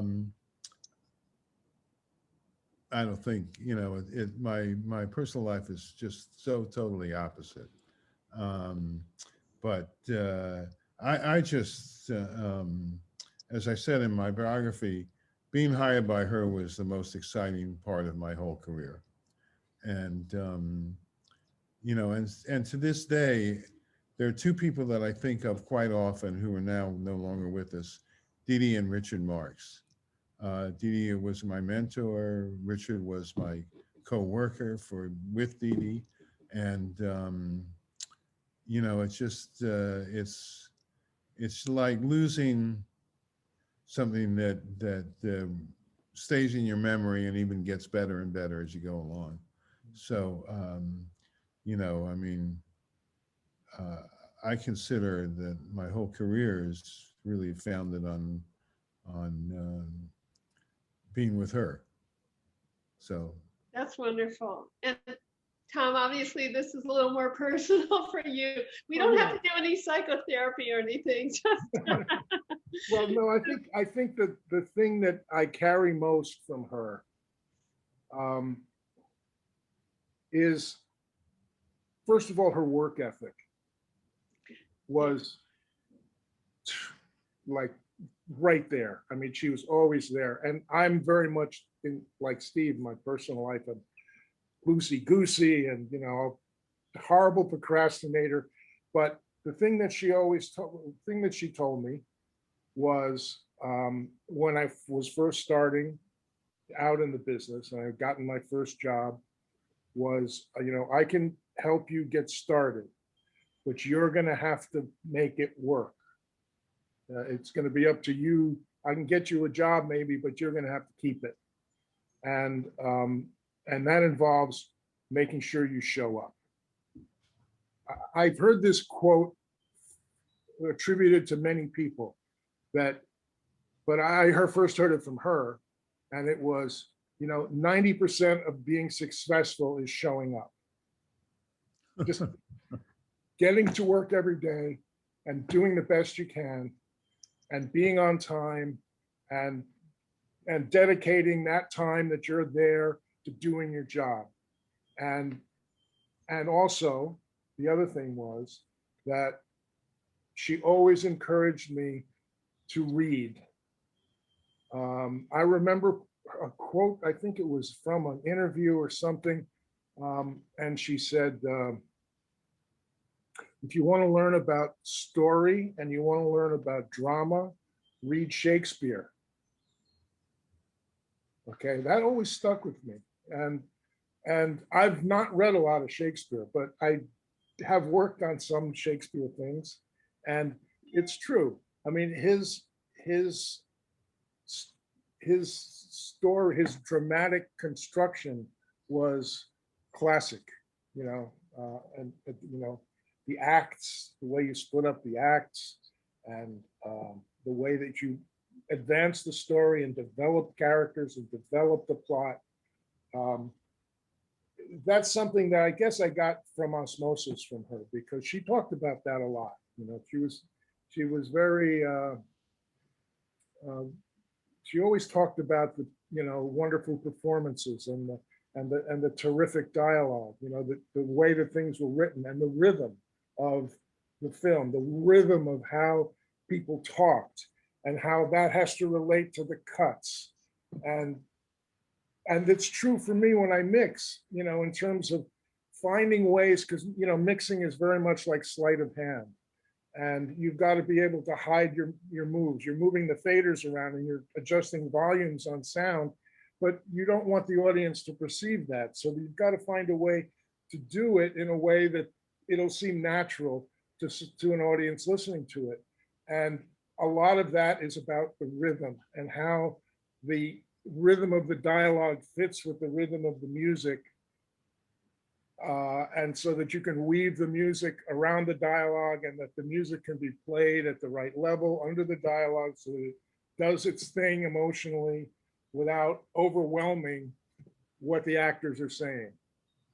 And, you know, that's the kind of thing that I think is very intuitive. I find very intuitive for myself in terms of my work. I start out, I never know how loud to make a music cue under a scene. I feel it.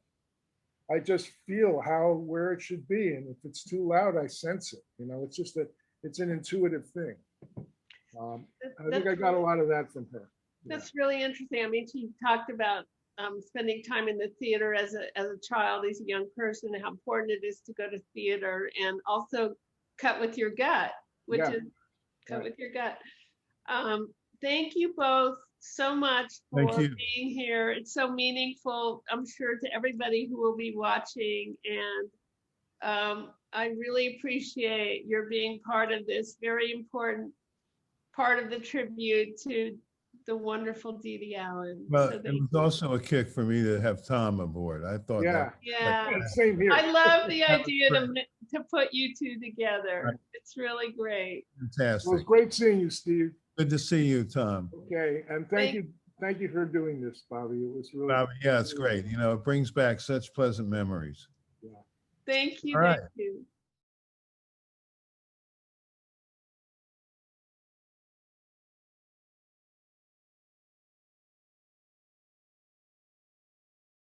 I wanted to start off by saying thank you so much for being here, Craig. It's a real honor and a pleasure. You're welcome. Glad to be here.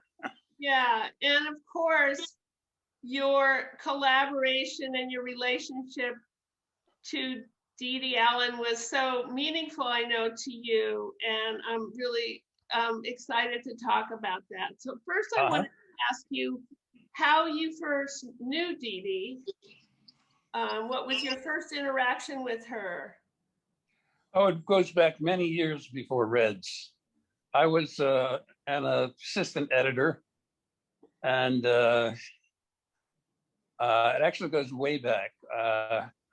Richard Marks and I started out together in a commercial house called Cinemetric, and he got to know Dede and became her apprentice.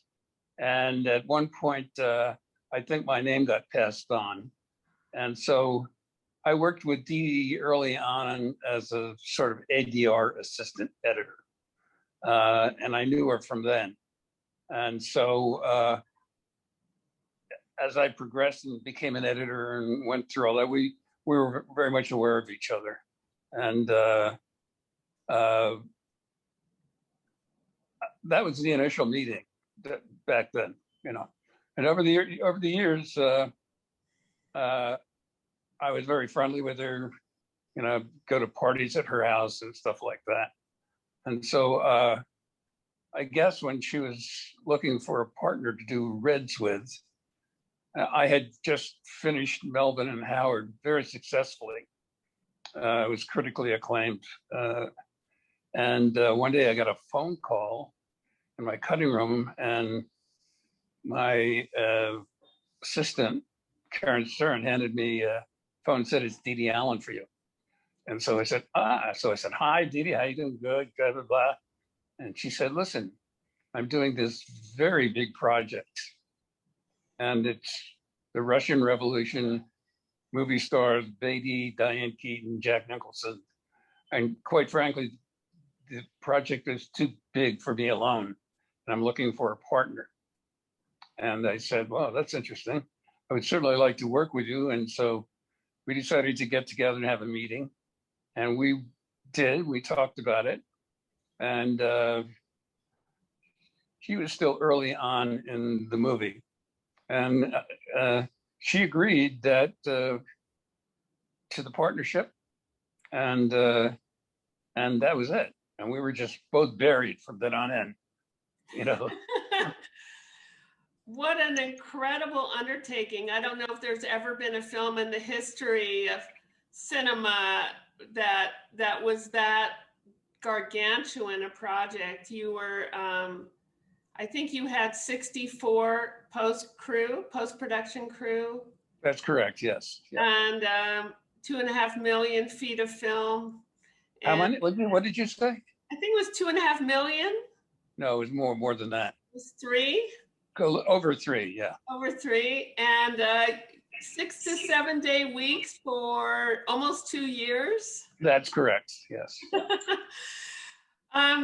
It sounded like it was a mini studio almost. You had a video department, an optical department, a witnesses department, which we will talk about. We had, you know what, this is way before Avid or any of what followed. And we tried to figure a way to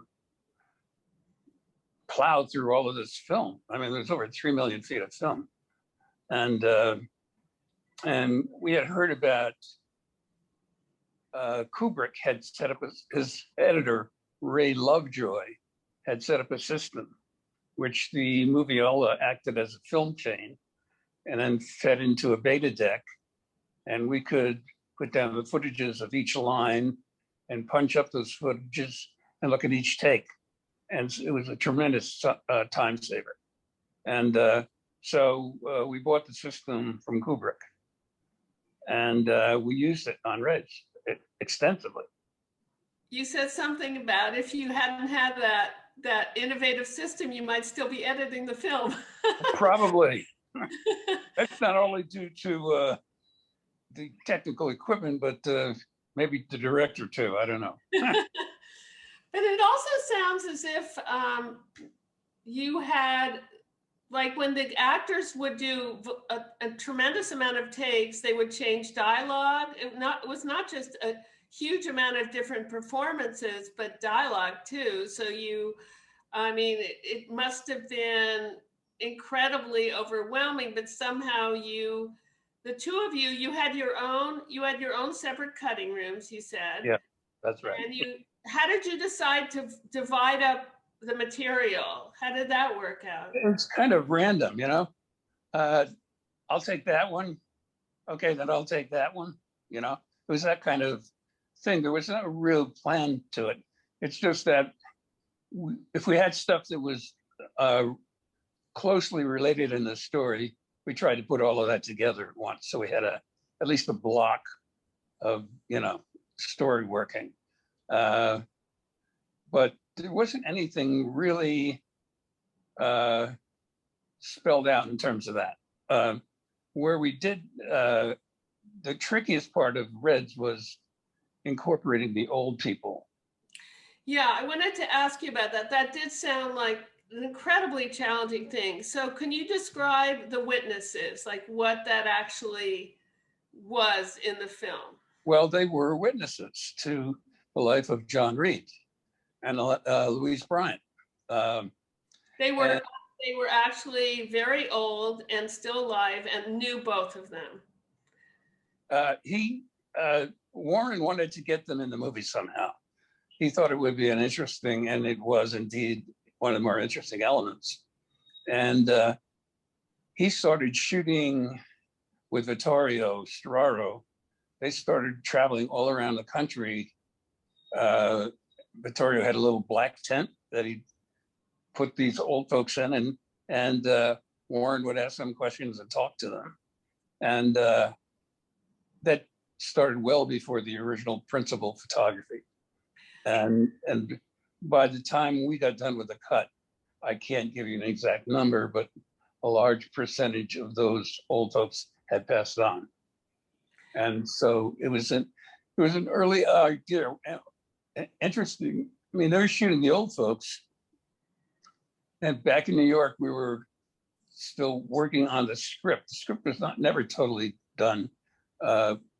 Like, okay, let's go shoot it. No, it was sort of in flux. And the old folks were pretty much who they were and answered the questions they were asked. And so the trick to integrating them into the film was really, we tried to be very intellectual about it. That didn't work. So the thing that really worked was just trial and error.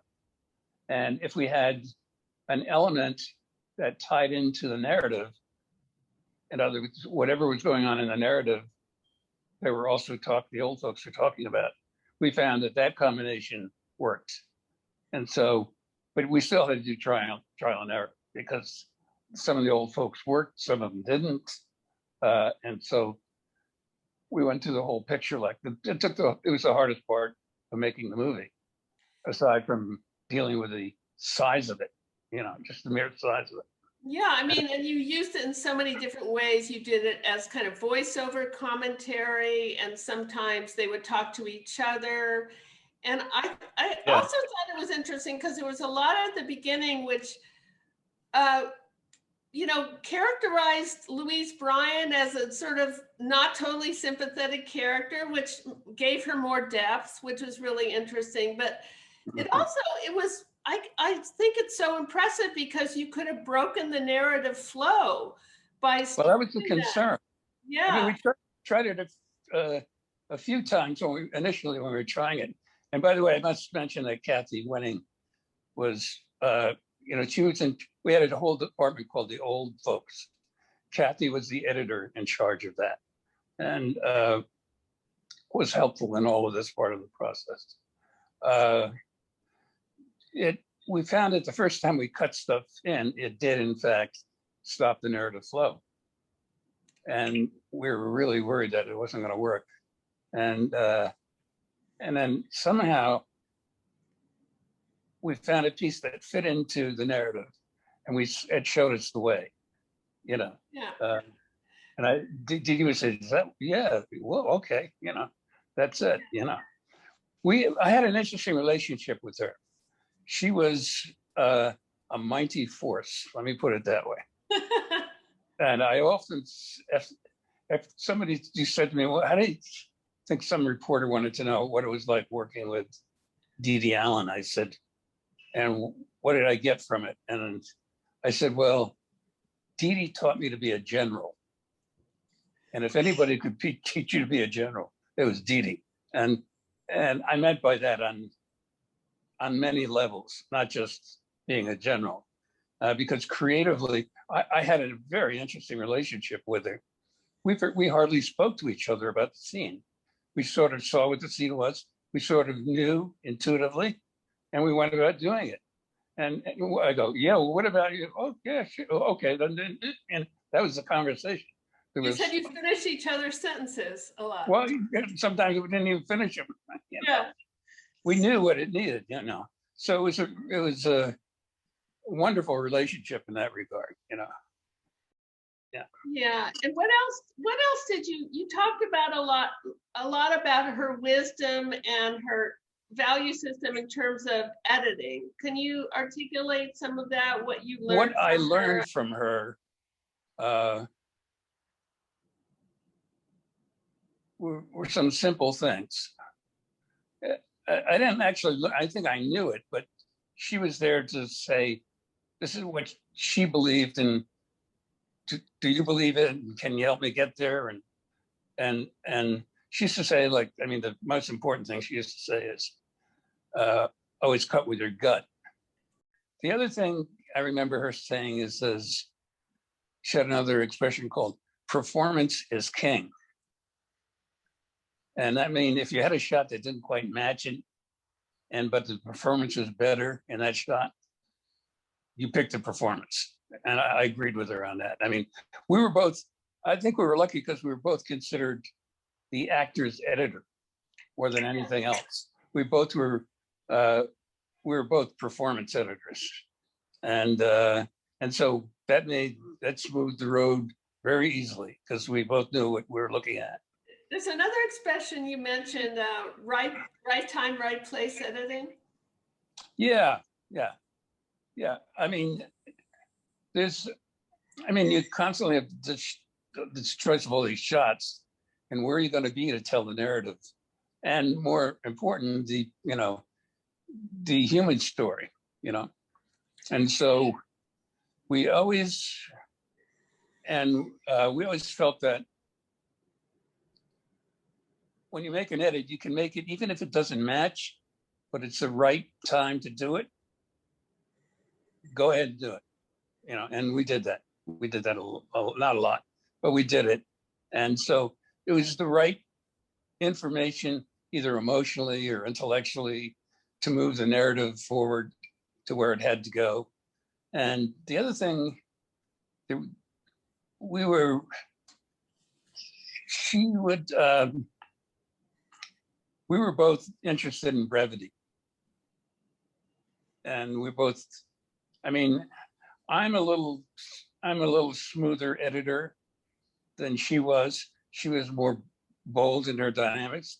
But on that film, the two styles merged. We looked, you know, wait a minute. And it worked so beautifully that it wasn't even, we didn't even say a word about it. It just, that was her and that was me. But we found this place where the film had to be.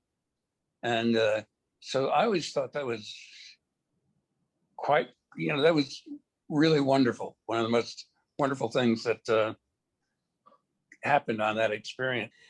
Yeah, and I think the other thing you both achieved, which was quite remarkable, and it sort of plays out a little bit in the clip we're going to show, is to find this balance between the personal story, the love story, and this massive, epic historical backdrop of the story of John Reed, this American journalist who was, and the Russian Revolution and all that was the evolution of that, and the grand historical tableaus, and yet you were always very emotionally involved. You never lost that, and that's a remarkable achievement, and it really, obviously, you both were able to do that together. You know? Yes, that's true. Should we run the clip? Yeah, go ahead. When we got them from the office of Comrade Zinoviev. I'm sorry for my English. Your English is fine, comrade.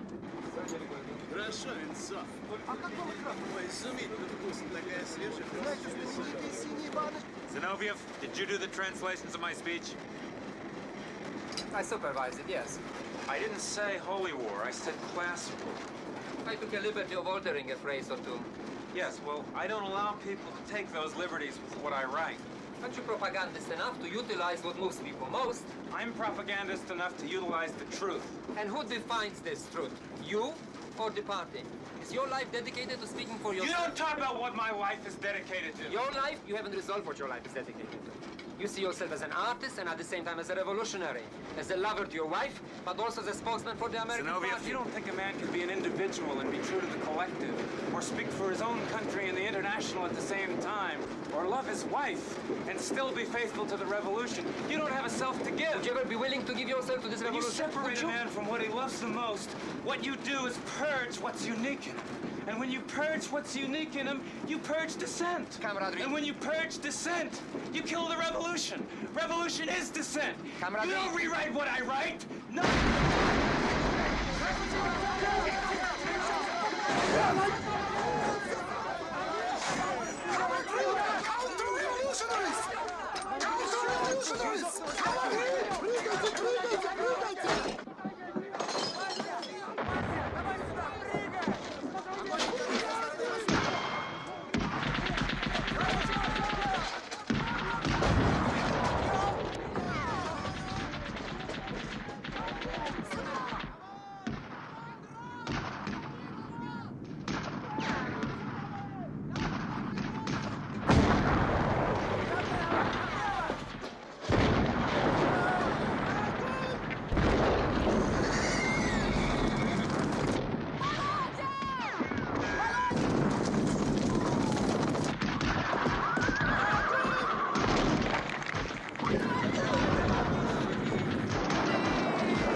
Beatles a Roma manca.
Please don't leave me.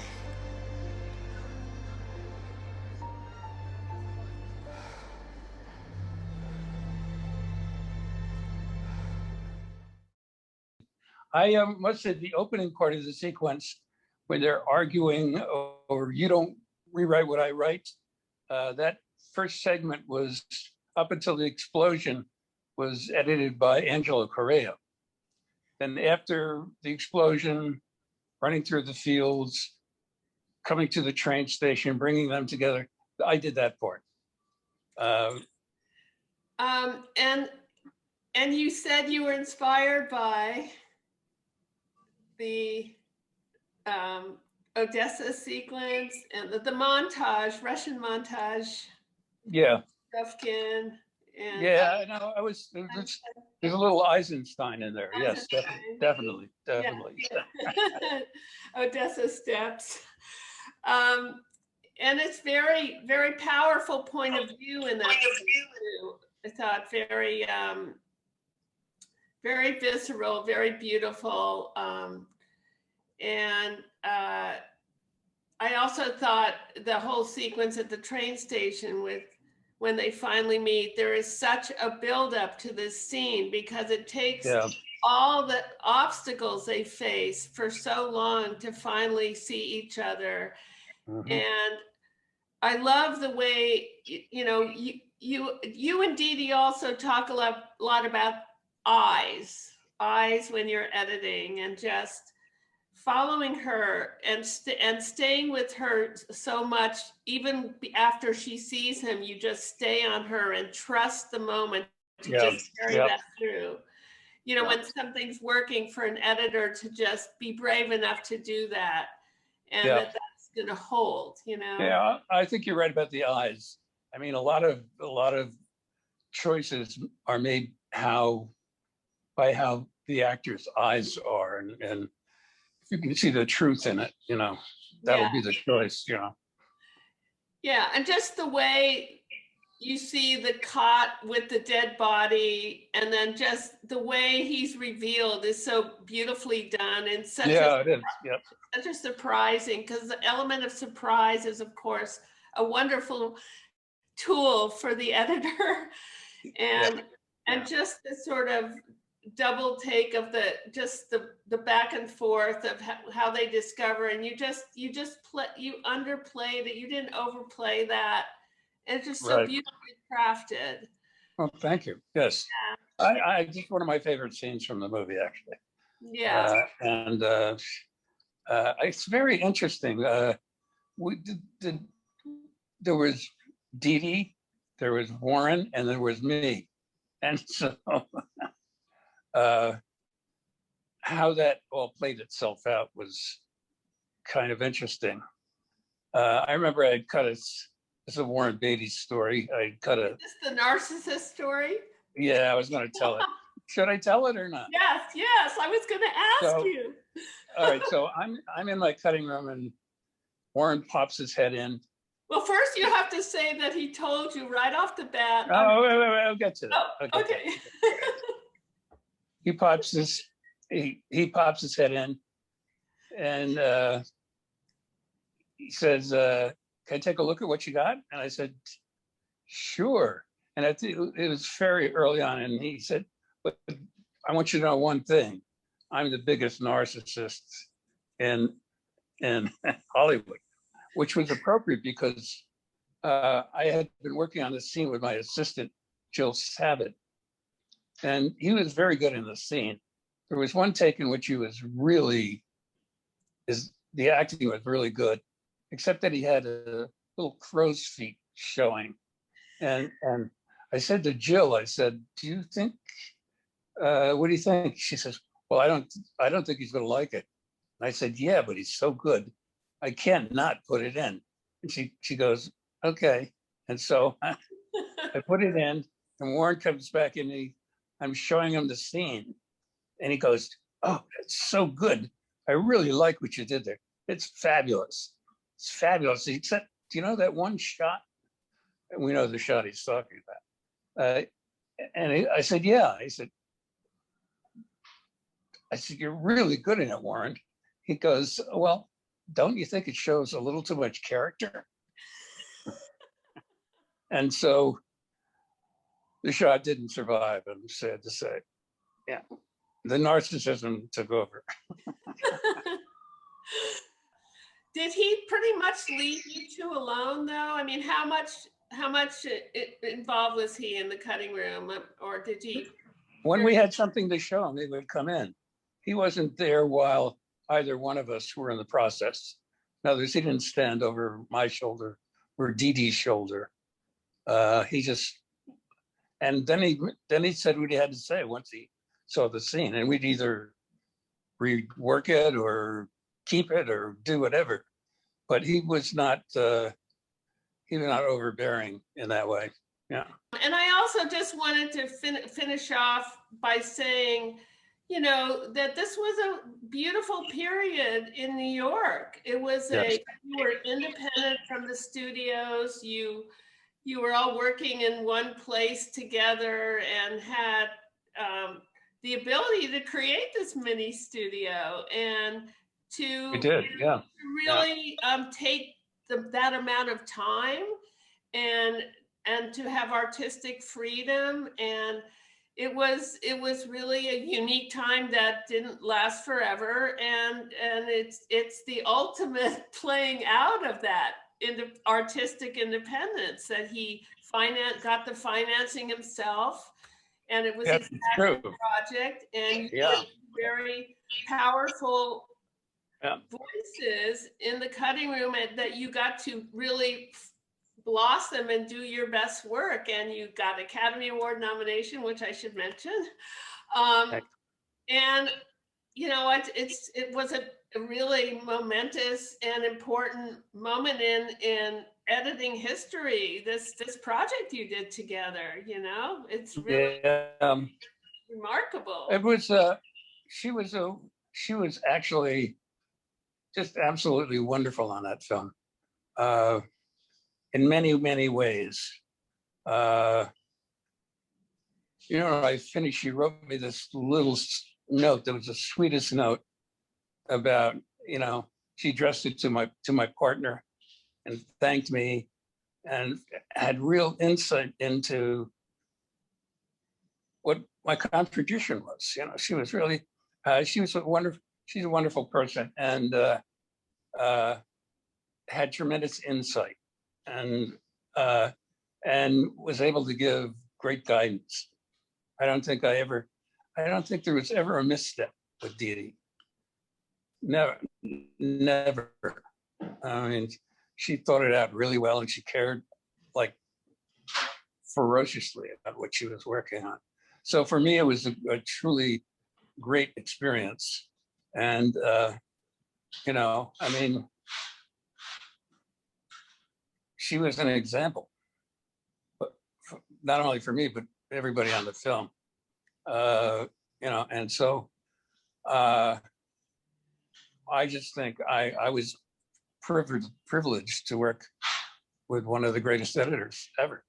Well, it definitely holds up. And I just want to close by saying thank you, Craig, for sharing your experiences with us. And I hope everybody who's watching this, if they haven't seen Reds, will watch it now.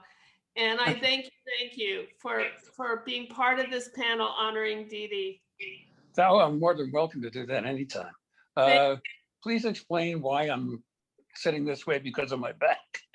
Yes. It's a weird way to do an interview, I know. Yes, you having back problems, and all the more that you would have back problems and still want to do this to honor Dede. So I thank you for that as well. Thank you so much, Craig. Thank you. Okay, Bobbie, thank you. Thank you. Bye. Take care. Bye.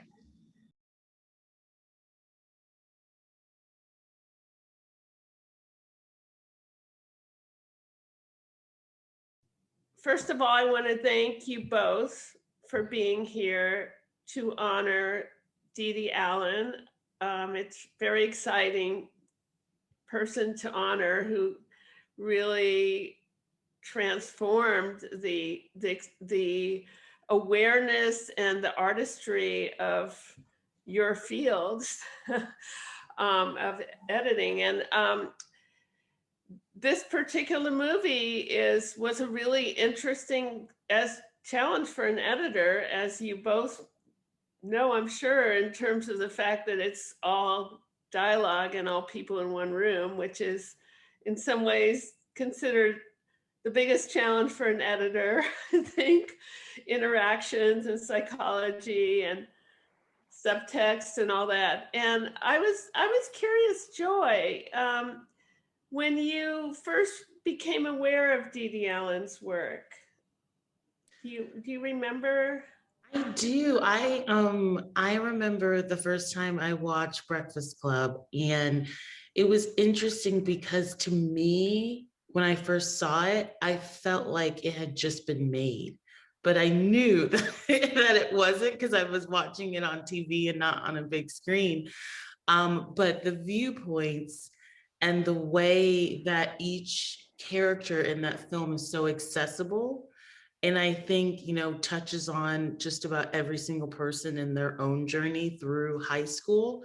I just was like remembering like talking to my friends about it and us like quoting it, and it being something that to us felt like, you know, very tangible as high school students. But I think the first time I actually watched it, I was in middle school. So it was, you know, it was one of those things where it's like, as a middle schooler, you still felt like, is this what high school is going to be like? In a lot of ways it was. So, yeah. And so when did you watch it again, or was that the first film of Dede Allen's you had seen, or had you seen another film? That was the first one I had seen. And then I remember, I don't remember exactly when it was, but I remember me and my siblings watching The Wiz. And, you know, not like looking over her body of work, not realizing that was the same editor until way later, you know, but still having that very like, again, like a very personable journey with these characters when you're, you know, like as you're watching it and knowing that those hands are on both films, now makes a lot of sense. So did you see it recently again, Breakfast Club? as an editor now, was there a different, besides the fact that you're older, was there a different way you saw it or insights you got from that? Yeah. Because it was interesting because I was thinking about like the collaborations I've done with Barry Jenkins. We did Moonlight, If Beale Street Could Talk, and now, you know, just recently the Underground Railroad.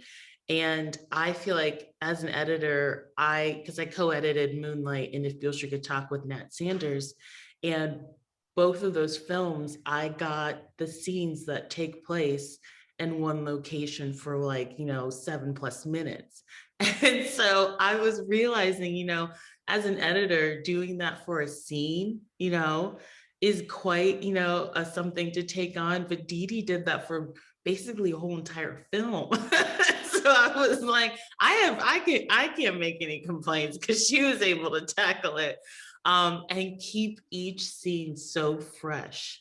And you're not even thinking about your surroundings because you're so engaged in what the you know, characters are embarking upon that you don't, it takes you a while to step back and realize, oh, I was inside a school this whole entire time. So yeah, definitely, you know, give her all her flowers because she deserves them. Yeah, and she did say that of all the things she did, she was, you know, known for dialogue editing and you know, bringing forth emotions and performance and honing performance. And she was extremely proud of this film because of the challenge of that. Yeah. Yeah, she did a wonderful job.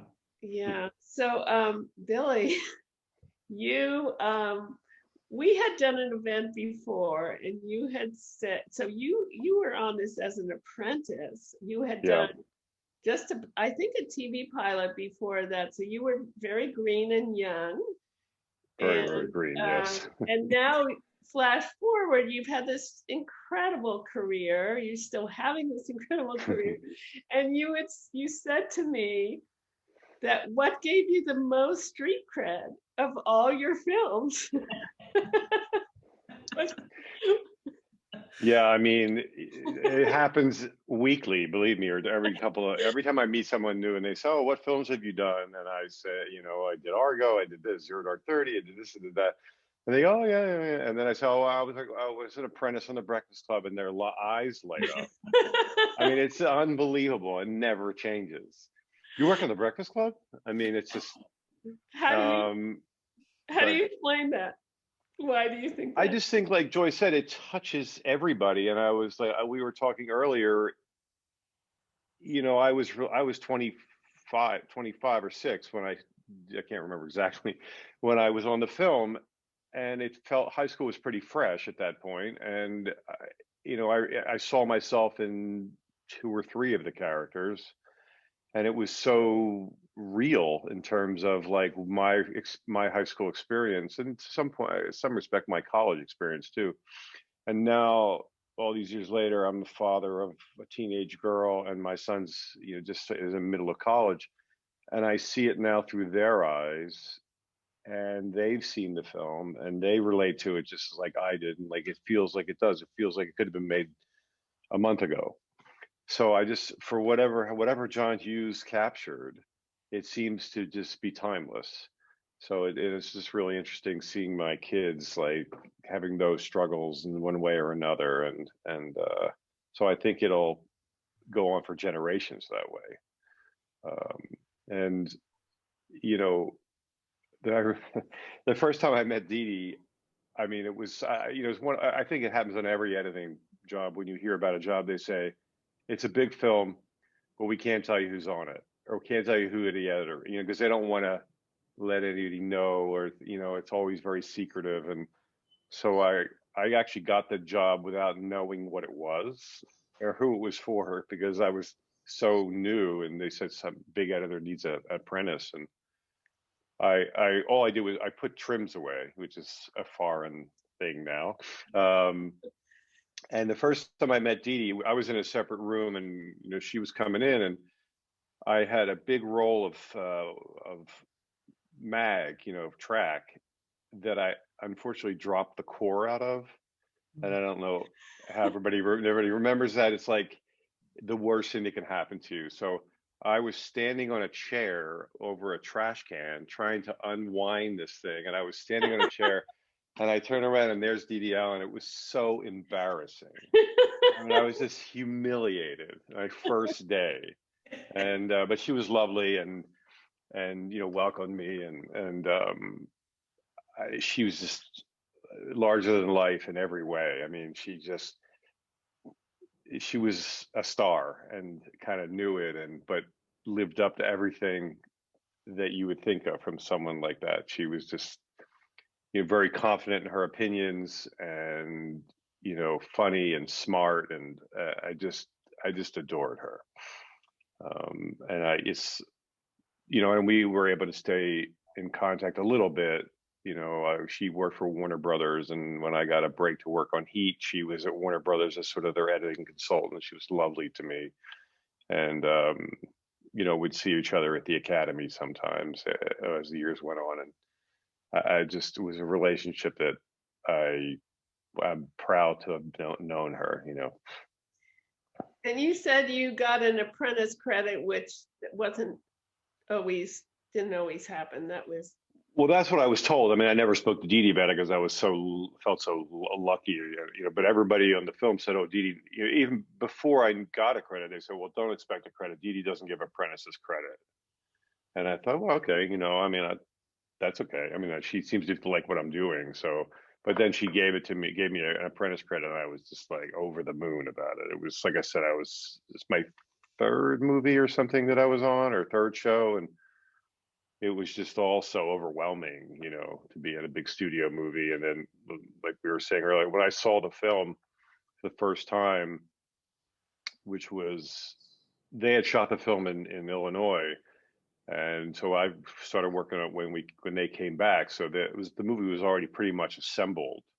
And so not long after I started, we sat in a screening and watched the whole thing, and I was just like, I couldn't believe and it was 3.5 hours long at that point. I couldn't believe how good it was, and how, like, already, even at 3.5 hours, it felt like it was an hour and a half, because it was all so engaging. I mean, there's so much good stuff. There was so much good stuff that didn't make it into the film just because you can't have a 3.5 hour film. But I just was blown away the first time I saw it, and then when I watched the scenes we're going to discuss, I was blown away again. And I've seen it probably as many times as anybody in the world. Yeah, I mean, my experience seeing it just recently before this event was, as you both said, I mean, it is timeless, and it holds up. And these characters, which were sort of archetypes in a way, but they were not, because they weren't mythologized, they weren't condescended to, they had dimension. So I think that the richness of the characterization too, and how Dede created that depth with their interactions and their responses to each other. And you said that so it was 3 hours and 40 minutes, and it's only an hour and 37 minutes now. So she cut it down herself, you said. She didn't do that with pretty much. I mean, because I was an apprentice and I wasn't privy to every single thing, but John Hughes was not around that much.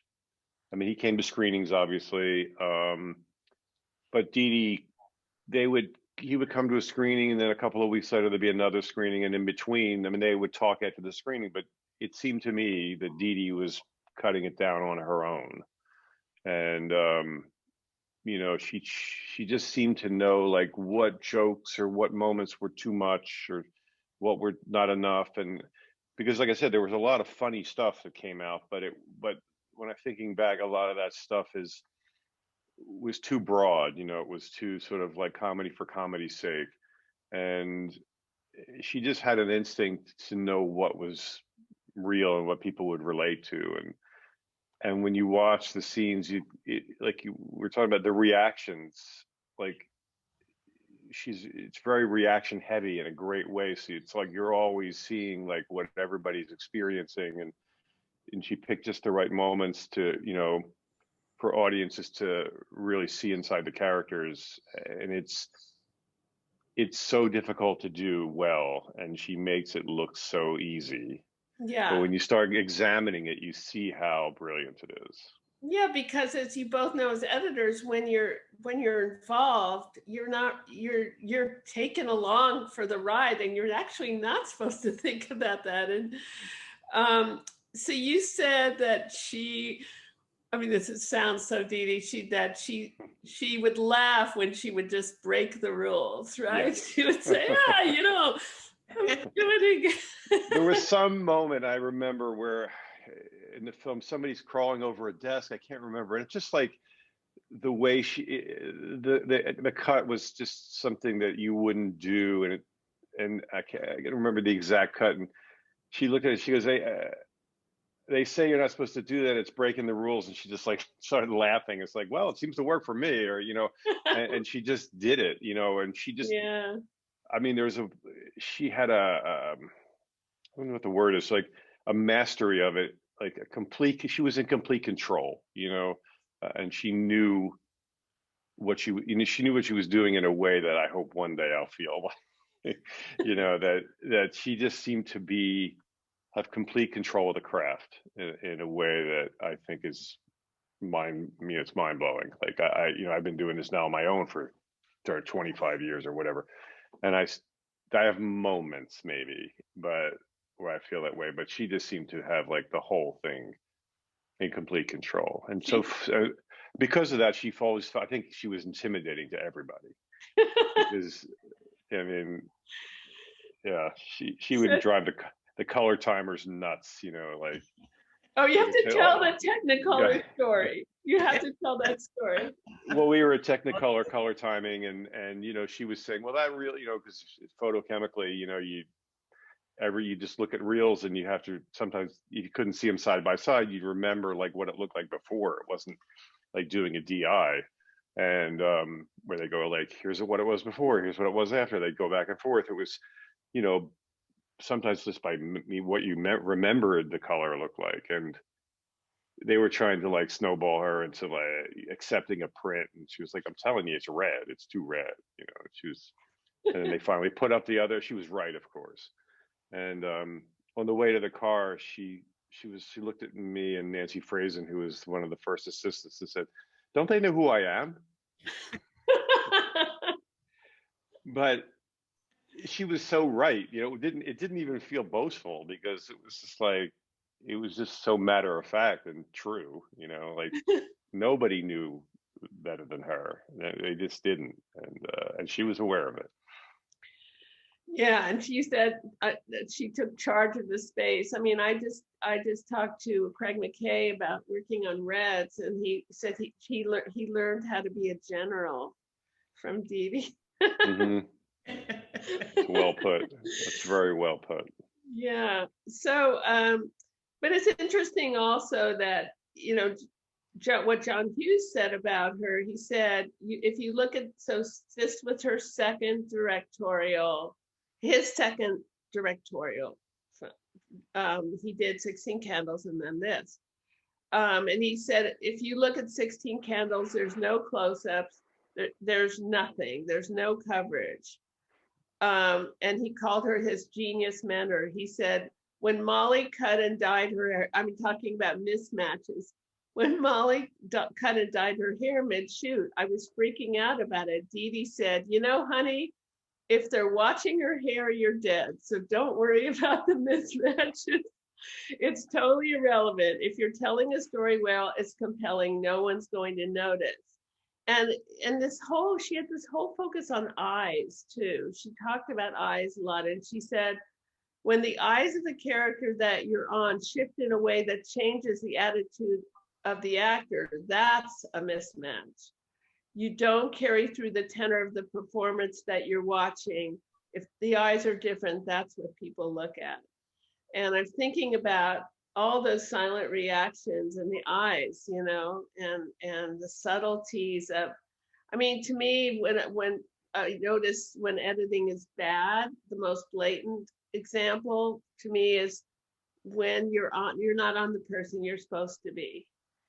And it's not necessarily the person that's talking, but you just want to see that reaction, and the editor missed it, you know, and that she never missed that. It was just, you're always, and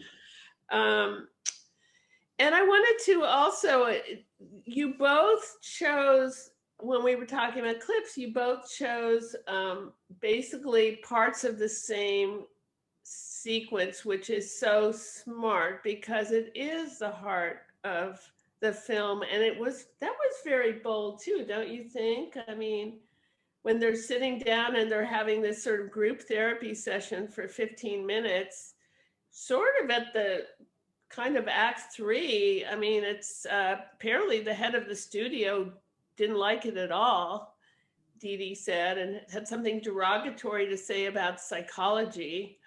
But what was it about, Joy? Can you talk about why this particular part was what you chose, what you wanted to talk about? I think the main reason why this section really spoke to me, and it's something that the moment I thought about Breakfast Club, it's the scene that came to me because it was so honest, you know, like when they're talking about whether they're going to talk when they get back to school, and Molly Ringwald being like, no, we're not. And I don't think that, I don't know if films about teenagers was ever so bold to be honest about how you interact, you know, on your own with someone and how you interact with the group. And, you know, I personally have been, you know, guilty of, you know, seeing the group I'm hanging out with ostracize someone from the lunch table and not say anything. But then later with that person be like, hey, I'm sorry that happened. But I was like, why wasn't I bold enough to say it around my so-called friends? And I think that was why I really remember that moment of her being like, yeah, you know, come Monday, I'm probably not going to acknowledge you all, you know, even though we spent all of this time together and we feel like we made this connection, but it's still the pressure of the public that influence how we act with one another. And I thought that was so interesting, but also kind of a reflection of like, oh, we could be better. You know, we could know that that's one way it could go. We could change that. And so I think that the authenticity of that moment is what really resonated with me. And to this day, still reminds me of like how we're influenced by others and how we can maybe, you know, the next time we have the opportunity to stand up for someone in public, we could, you know, do what's unexpected. Yeah, and it's interesting that she was the character to tell the truth, you know? Yeah, exactly. And then Billy, you chose part of this. Yeah. Well, like I said, I mean, it was the centerpiece of the film, and it spoke to me. I saw myself so clearly, and saw, you know, it made me aware. Like, I don't think I was that aware. I think women are much more ahead of men in the awareness department. So when I was in high school, I wasn't oblivious, but I think that I was fairly oblivious. And so I think I was just at the right maturity level at 25 to understand and to see things in a way that I hadn't seen them in high school. And it was so, I don't know, revealing and so raw, or made me feel so raw about my high school experience and college as well, really, because I was in college with a lot of the same people I was in high school with. You know, so it's just seeing it, just the first thing I think of when I think of that film is that scene. So, and it's so interesting to see myself in like every character in a way, you know, there's that part of that one and that part of that one. And so it's a natural, you know, it was, like I said, it's the first thing I think of. And just as on a purely like genius level of Dede, there was, I mean, now as an editor, I didn't think about it then because I had never cut anything. There was so much film on that scene. I mean, they just shot, you know, it was on film, obviously, and camera rolls loads are around 10 minutes. There was just shelves of 10-minute takes, you know, just on each character, just and so much improv and so many, like I say, reactions, because a lot of it's just listening, you know, and to get that right and to get it right so quickly and so clearly, it just, you know, it's awe-inspiring, because now that I've cut scenes with that much film, it's like, oh my God, you know, and you don't get it when you're watching somebody do it, but when you're doing it, it's just like, wow, you know. Yeah, that's so interesting you say that, because Ali Sheedy and Molly Ringwald were interviewed for Criterion, and she said, both of them said, Molly Ringwald said, a lot of times he would just keep going until the mag ran out. Yeah. It's like, and it would drive Dede crazy, made her life difficult. There was a lot of footage, and then Ali Sheedy said there was a lot of improv, and he's filming 5 people at once, and the improv keeps changing. And she would walk onto the set. I guess her cutting room was like right off, because the set was built within a real high school. Yeah, and she would walk onto the set and tell John things she would need that she didn't get, shots and angles when she was cutting it together.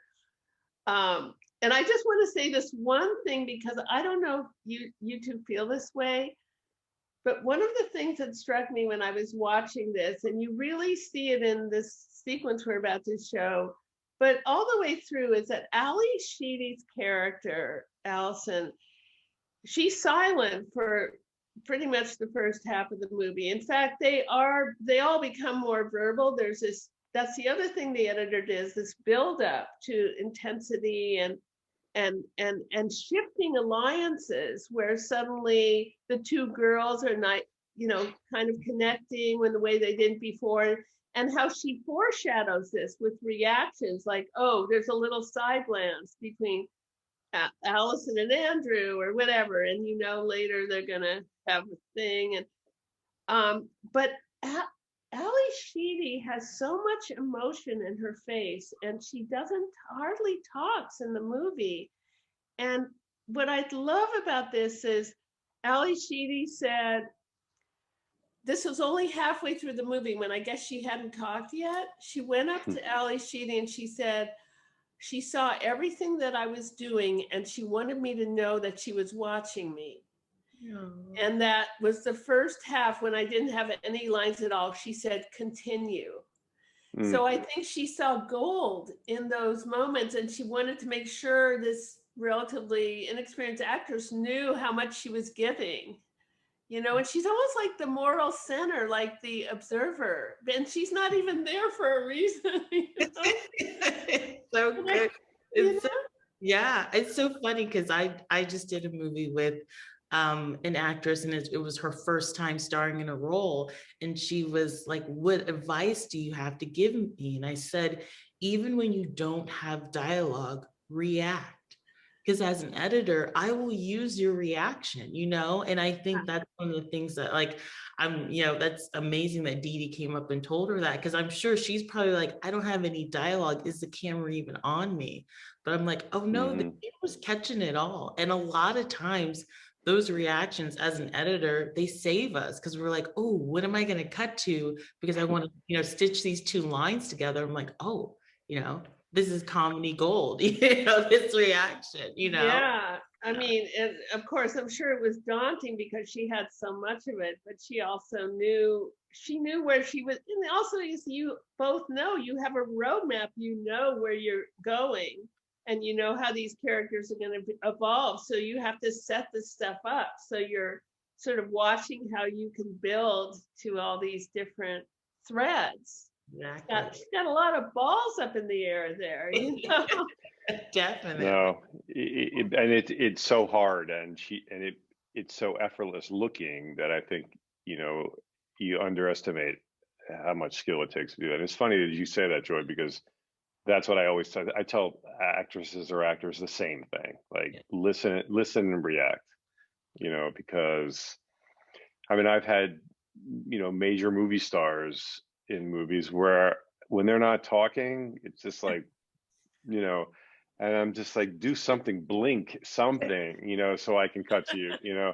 Just if you look like stone face, but you can't tell Oscar-winning actors to react, you know. So, but young actors always ask me that, and I say exactly the same thing because and don't blink a lot. Well, you also can steal it, like if you need it somewhere else. Definitely. Supposedly, and I never heard this from her, but I think it's true that a lot of the stuff in The Hustler, which is just genius, the Dede cut, a lot of the stuff of Jackie Gleason reactions were before the slate, after cut, that she stole a lot of reactions for different parts of the film, or the pool, obviously the pool playing, from stuff that Gleason didn't even know the camera was rolling. Yeah. So it does show you, yes, you can use stuff, you can use it anywhere. Yeah, she says, you know, that she goes in with a plan.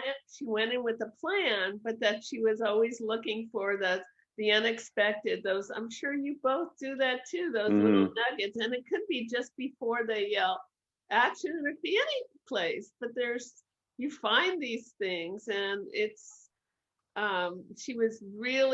She was also very brave about how she would use things, and as you said, don't worry about what matching and everything. So yeah, so we should run the clip, and then we can talk about it. So we're gonna, do you, either one of you want to set it up, or where we are in the story, or do you think we should just run it? It's up to you. You know, it's funny, it's almost like its own little film. I think it stands alone. I think, you know, so I think, you know, it almost doesn't matter where in the film. I guess, you know, I think you should just run it. I mean, we're all pretty bizarre. Some of us are just better at hiding it, that's all. How are you bizarre? He can't think for himself. She's right. Do you guys know what I did to get in here? I taped Larry Lester's buns together. That was you? Yeah, you know? Yeah, I know. Well, you know how hairy he is, right? Well, when they pulled the tape off, most of his hair came off, and some skin, too. Oh, my God. And the bizarre thing is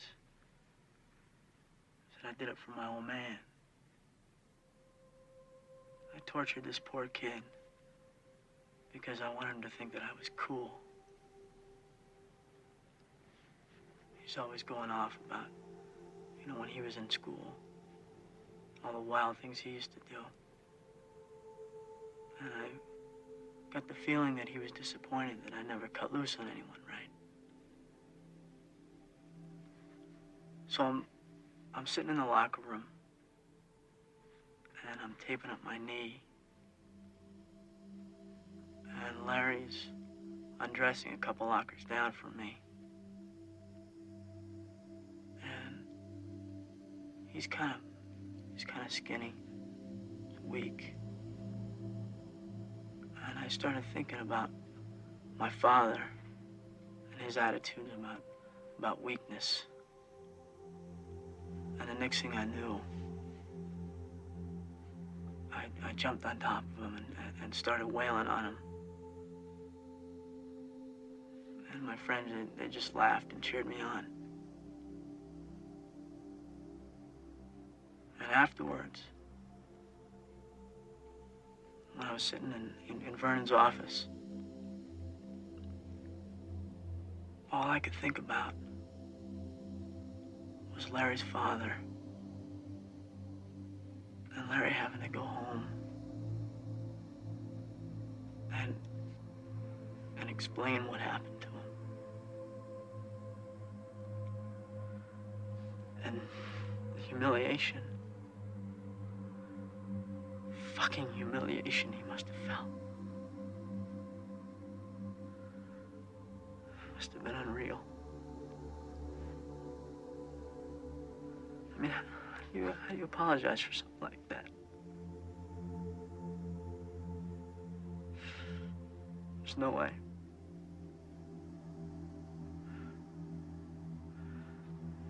It's all because of me and my old man.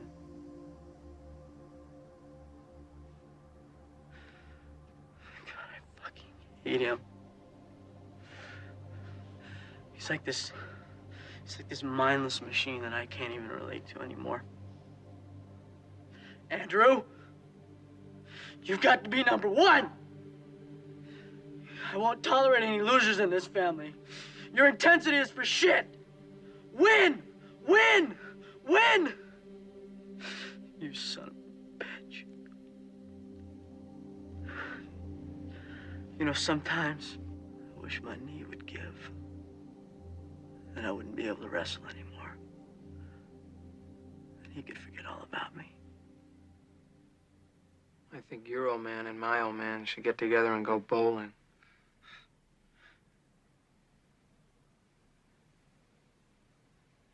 It's like me, you know, like with my grades. Like when I step outside myself, kind of, and like when I look in at myself, you know. And I see me. I don't like what I see. I really don't. What's wrong with you? Why don't you like yourself? Sounds stupid, but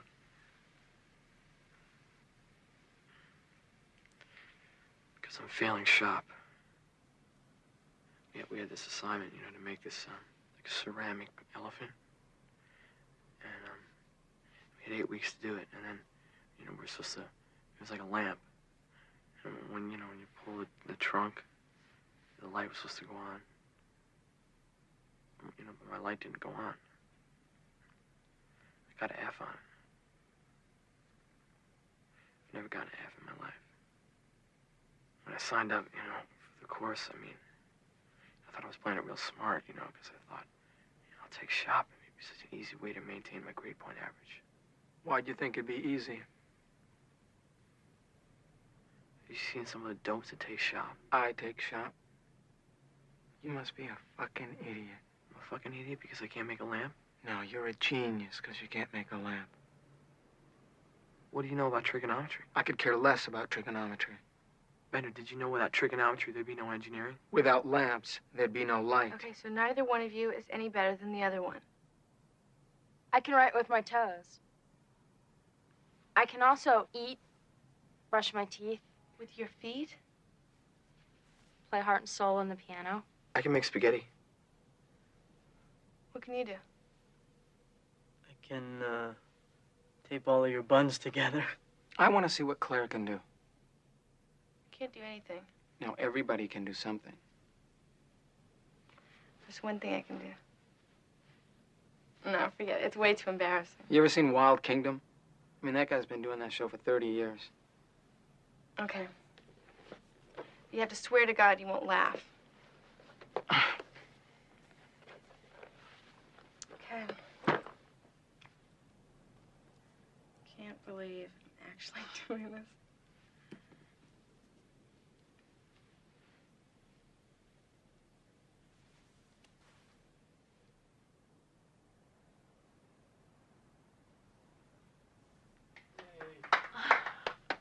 All right. That's great. Where'd you learn to do that? Camp, 7th grade.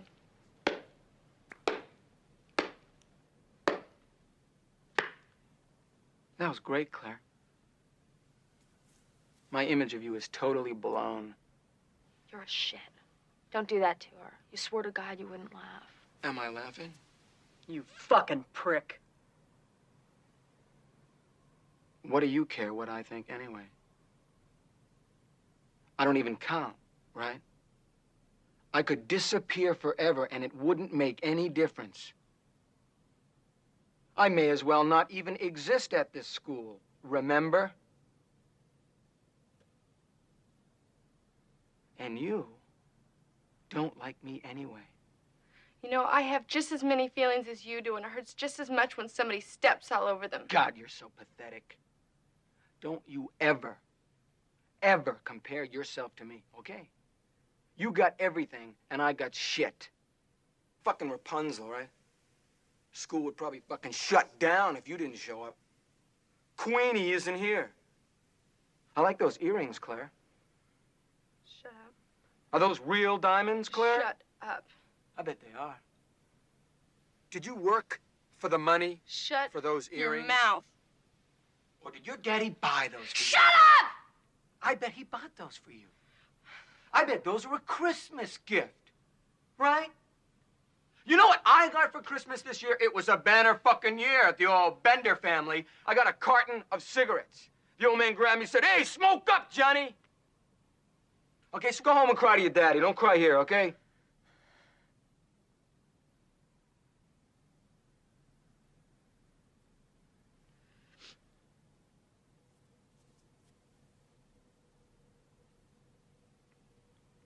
My God, are we gonna be like our parents? Not me. Ever. It's unavoidable. Just happens. What happens? When you grow up, your heart dies. Who cares? I care. I was just thinking, I know it's kind of a weird time, but I was just wondering, what is going to happen to us on Monday when we're all together again? I mean, I consider you guys my friends. I'm not wrong, am I? No. So on Monday, what happens? Are we still friends, you mean? We're friends now, that is? Yeah.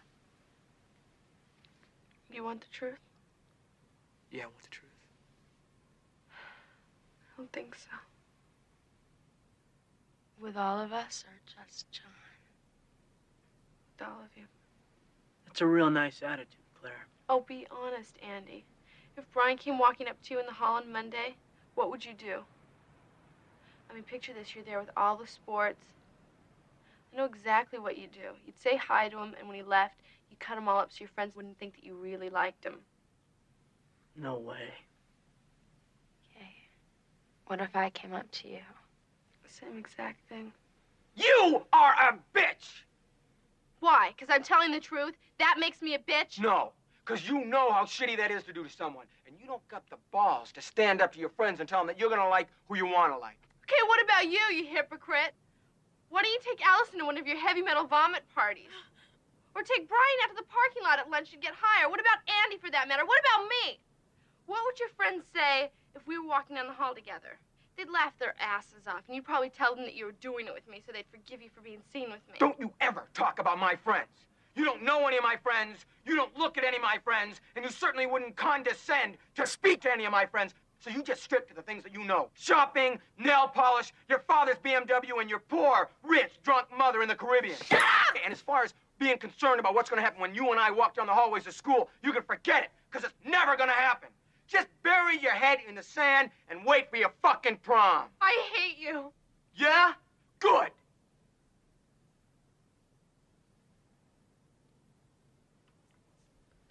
Okay, then I assume Alice and I are better people than you guys, huh? Us weirdos. Would you do that to me? I don't have any friends. Well, if you did. No. I don't think the kind of friends I'd have would mind. I just want to tell each of you that I wouldn't do that. I wouldn't, and I will not. Because I think that's real shitty. Your friends wouldn't mind because they look up to us. You're so conceited, Clint. You're so conceited. You're so, like, full of yourself. Why are you like that? I'm not saying that to be conceited. I hate it. I hate having to go along with everything my friends say. Then why do you do it? No, I don't. You don't understand. You're not friends with the same kind of people that Annie and I are friends with. You just don't understand the pressure that they can put on you. I don't understand what? You think I don't understand pressure, Claire? Well, fuck you! Fuck you!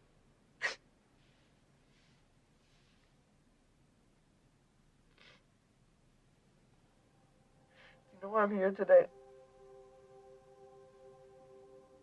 Do you? I'm here because Mr. Ryan found a gun in the locker. Why'd you have a gun in your locker? I tried. When you pull the fucking trunk on, the light's supposed to go on. It didn't go on, I mean. What's the gun for, Brian? Forget it. You brought it up, man. I can't have an F. I can't have it. I know my parents can't have it. Even if I ace the rest of the semester, I'm still only a B. Everything's ruined for me. Brian.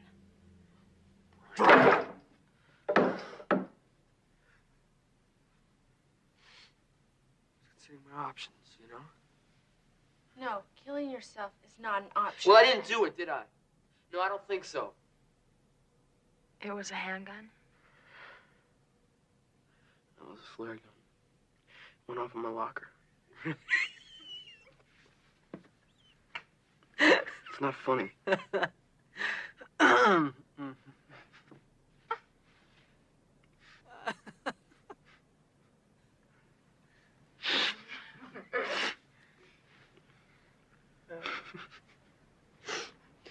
Yes, it is. Fucking elephant was destroyed. You want to know what I did to get in here? Nothing. I didn't have anything better to do.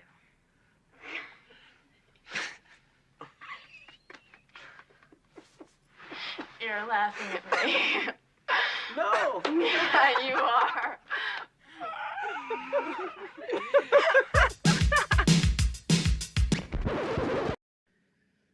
It's so funny.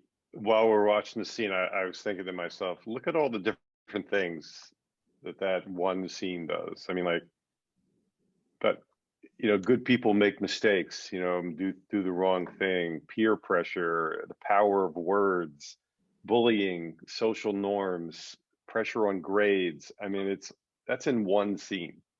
And there's probably 5 or 6 other things I didn't think of. And socioeconomic stuff. Yeah. Having to conform to certain social norm. It's just, it's no wonder the thing has stood the test of time. I mean, the writing is just extraordinary. And, the improv, all the improv stuff. And it really, it's so clear to me why it stands the test of time. Joy. Oh, yes. It was interesting because watching that, I guess I didn't remember that opening shot on Emilio is just him going for it. And it totally works.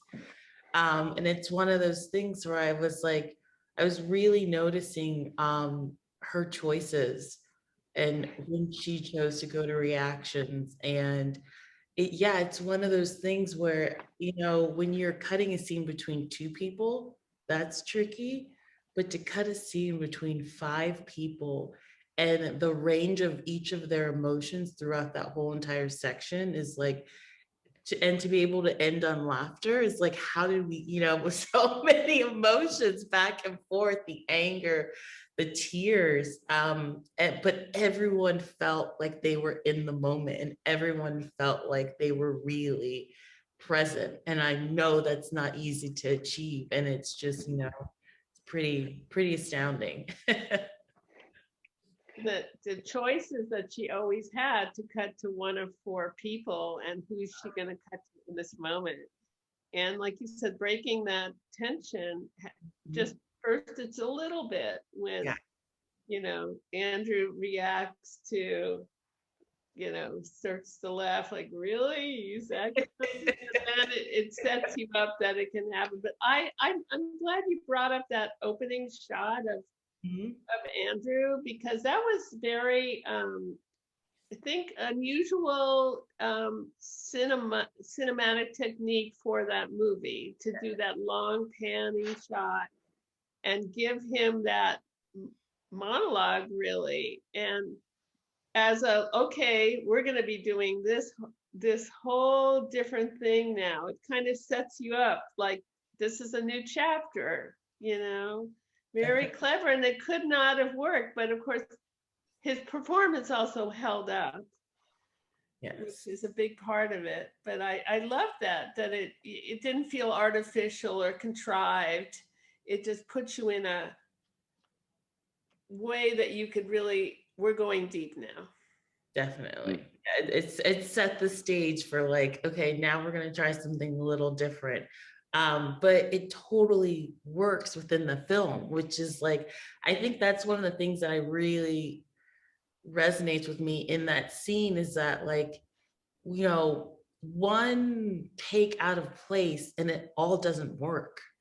But it's so, it's so meticulous the way that she developed and pulled those emotions out of each of those characters that it doesn't feel false. And that's like, ooh, that's not an easy thing to do.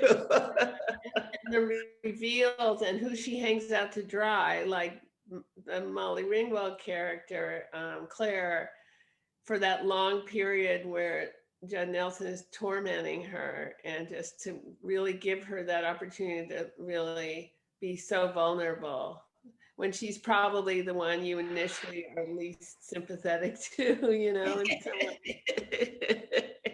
Interesting. Yeah. But you see what I mean about the Ali Sheedy character? Like she has so much emotion. There's so much going on. She's so quiet. And then of course she has that great line. the gem, right? Yeah. What is it? When you grow up, your soul dies, or whatever. Yeah. It's, I mean, being a I remember that line so vividly, and, thinking about it. And now that I'm much older, I hear things come out of my mouth that are my father or my mother. And it's like, I think of that line every time it happens, that I feel like, oh my God, she's right. I'm turning into my father. I can't, it's unavoidable. I think about it all the time, every time that I do some ridiculous thing, just like my father did. It's also the way all these different people that were pretty often antagonistic, this was their bond, is talking about how misunderstood or ignored they were by their parents, which of course all teenagers relate to. And like you said, either you remember feeling that or you relate to it as a parent, but there's some. Yeah, that's the magic of the film, I think, that it's sort of, no matter where you are in your life, you can either see it coming, you're involved in it, or you remember it happening, no matter what age you are. Yeah, and it's interesting, like what gives a film life that's that old, it's interesting to think about, like if everything that preceded it, certainly there was nothing like that before. I mean, Fast Times at Ridgemont High was pretty soon before that, but that was, objectified women, and it certainly didn't have, that's the other thing, is women in this, girls or women in this movie had as much value. They weren't objectified as in bikinis or whatever, you know what I mean?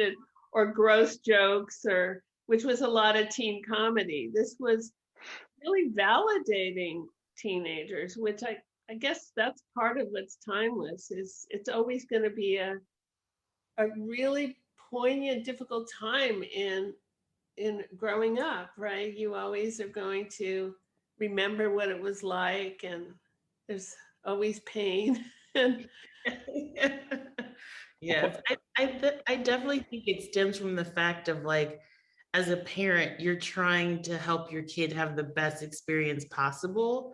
And as a child, you're just trying to figure it all out. So it's kind of that disconnect of like, I want you to succeed, but it's like, because you want them to have better options, you know? But it's that pressure that you're putting on them to be better than what you were, you know? So I think it's one of those things that allows parents to sit with their kids and talk about still a sticky subject that maybe they wouldn't discuss on their own. Yeah, because it's hard, I think, for parents to remember what they were going through, what it was like to be a teenager, and yeah. And it's so interesting that movie, you know, there's so, I mean, I saw a list of movies that could never be made today, you know, and 16 Candles is one of them, you know, like that. There's so many movies that, looking back, or they were popular then, that you know, just inappropriate now, or they were inappropriate then, but nobody said anything. And this movie is not that. You know, this movie could come out now, and there wouldn't be any. There's no sort of, you know, like you say, objectifying women. I mean, there's nothing there. It's just a real. And I mean, there used to be a scene that in the movie where the janitor, I forget his name, John Capello's his actor's name, and the vice principal Vernon were down in the office, in Vernon's office. You know, he's down there now looking through files and stuff, and what's his name catches him. But it was a much longer sequence where there was a woman teacher who was using the swimming pool in the school, and Vernon and I can't remember his character's name. You know, they're like watching her, and they look through the window of the pool, and they're like, you know, she's in a bikini, and it was so not the movie. I mean, that scene got cut out before I even got onto the film, and I was on like the second day of post-production. That was gone because it was so, and thank goodness, because it was so wrong for the movie, so it didn't fit. It was supposed to be a way to distract them while the kids were running around the hallway, you know.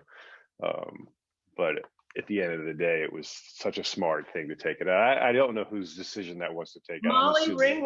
Molly Ringwald actually talked him out of it. Oh, really?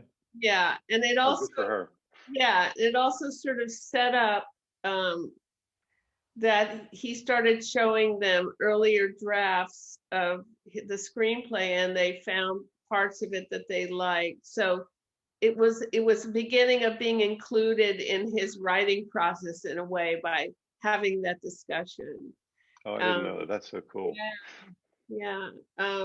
Because not only did they improv, but they got to look at his previous drafts and take pieces out they liked. I mean, this relationship he had with the actors, I mean, which of course Dede made the most out of, was incredibly intimate and special. They said he was sitting right under the camera lens, like on the floor, always watching them, and they could hear him breathing. And, you know, they considered him one of the six, you know, and the fact that there was this, you know, I think it was the best film he made, really, in terms of a true art form, and that resonated over the years. And I think his collaboration with his actors was a very beautiful thing. And of course, you had to have an editor that was willing to go through all the hours and hours of improv, but that improv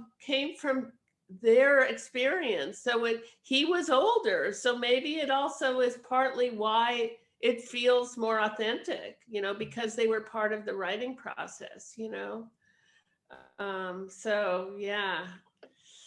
I didn't know that. That's such. Yeah.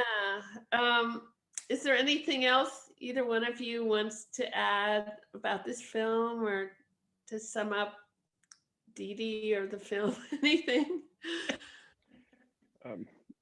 My Joy. Oh. Well, you go first. First of all, I just wanted to say thank you again for having me here. And I'm just happy that we're taking the time to discuss this film, because it's definitely one that, reflecting on it now, I can see how much it has influenced my choices as an editor. And I think highlighting it now, I hope a lot more people go back and watch it and appreciate what Dede was able to achieve, because it's no small feat. And I think there's a reason why this film is still relevant today. And, she did such a beautiful job in creating, not only something that feels effective, but something that I feel is definitely memorable. After you watch it, you can still have these great discussions about it. And I think that's the beauty of art and filmmaking is, it's withstanding legacy if you create something as iconic as this. So thank you again for having me. You're welcome. I just wanted to ask you, can you elaborate on how you think it influenced you as an editor? Well, it's one of those things where I feel like as an editor, I feel like editors are some of the most observant people. And oftentimes you're taking stuff that you may not realize you're retaining it until you're actually sitting down and working on a scene and seeing her choices. I'm like, oh, you're like, yes, yeah. You're like, oh, that's good. And so for me, there's a lot of like dialogue scenes that I've done, in my career, and being on the right person at the right time is not something I feel like you can easily teach. It's like this innate intuition that you have. And I remember watching a short of a friend, and I didn't have a ton of notes, but I was like, watch this scene again, because my overall note is you're on the wrong person at the wrong, like each time I'm wanting to see a reaction, and we're with the person talking. So I was like, just watch it again with that note. And then they sent it to me, and it was a completely different scene. So being in the right place at the right time as an editor is something that's very, very important. And she mastered that. And I definitely can see that, watching this, I'm like, yes, that's probably something that I definitely retained when I first experienced the film. So that's so great. I love that. Thank you. Billy. Well, thank you for having me. Enjoy. It was, a pleasure. We don't know each other very well, but I'm a huge fan of your work and you as a person. Thank you. I describe you to somebody as like someone who has like light emanating from her, Thank you. And Sean Barton, this editor I work for on Jagged Edge, said anything simple, just what does the audience want to see next? And then Michael Kahn said to me, his main advice was take the bad stuff out. And Dede was a master at both. She like you said, like Joy said, it's an instinct to be like sort of one step ahead of the audience, kind of like you just what they want, what they want to see. And I didn't. Now that I've been cutting this long, I wish I could go back and talk to Dede about editing in a way that, with the knowledge I have now. But she taught me in, sort of without me even knowing it, I was taught so many lessons. And a big part of being an editor is how to be an editor, like how to conduct yourself, how to control a room or not control a room, or be the mediator, whatever it was. And she was a master at that as well. And, and being bold with your choices and not worrying about what other people think and not worrying about the rules. And not, by the way, I didn't know Molly Ringwald had a haircut. I worked on the movie.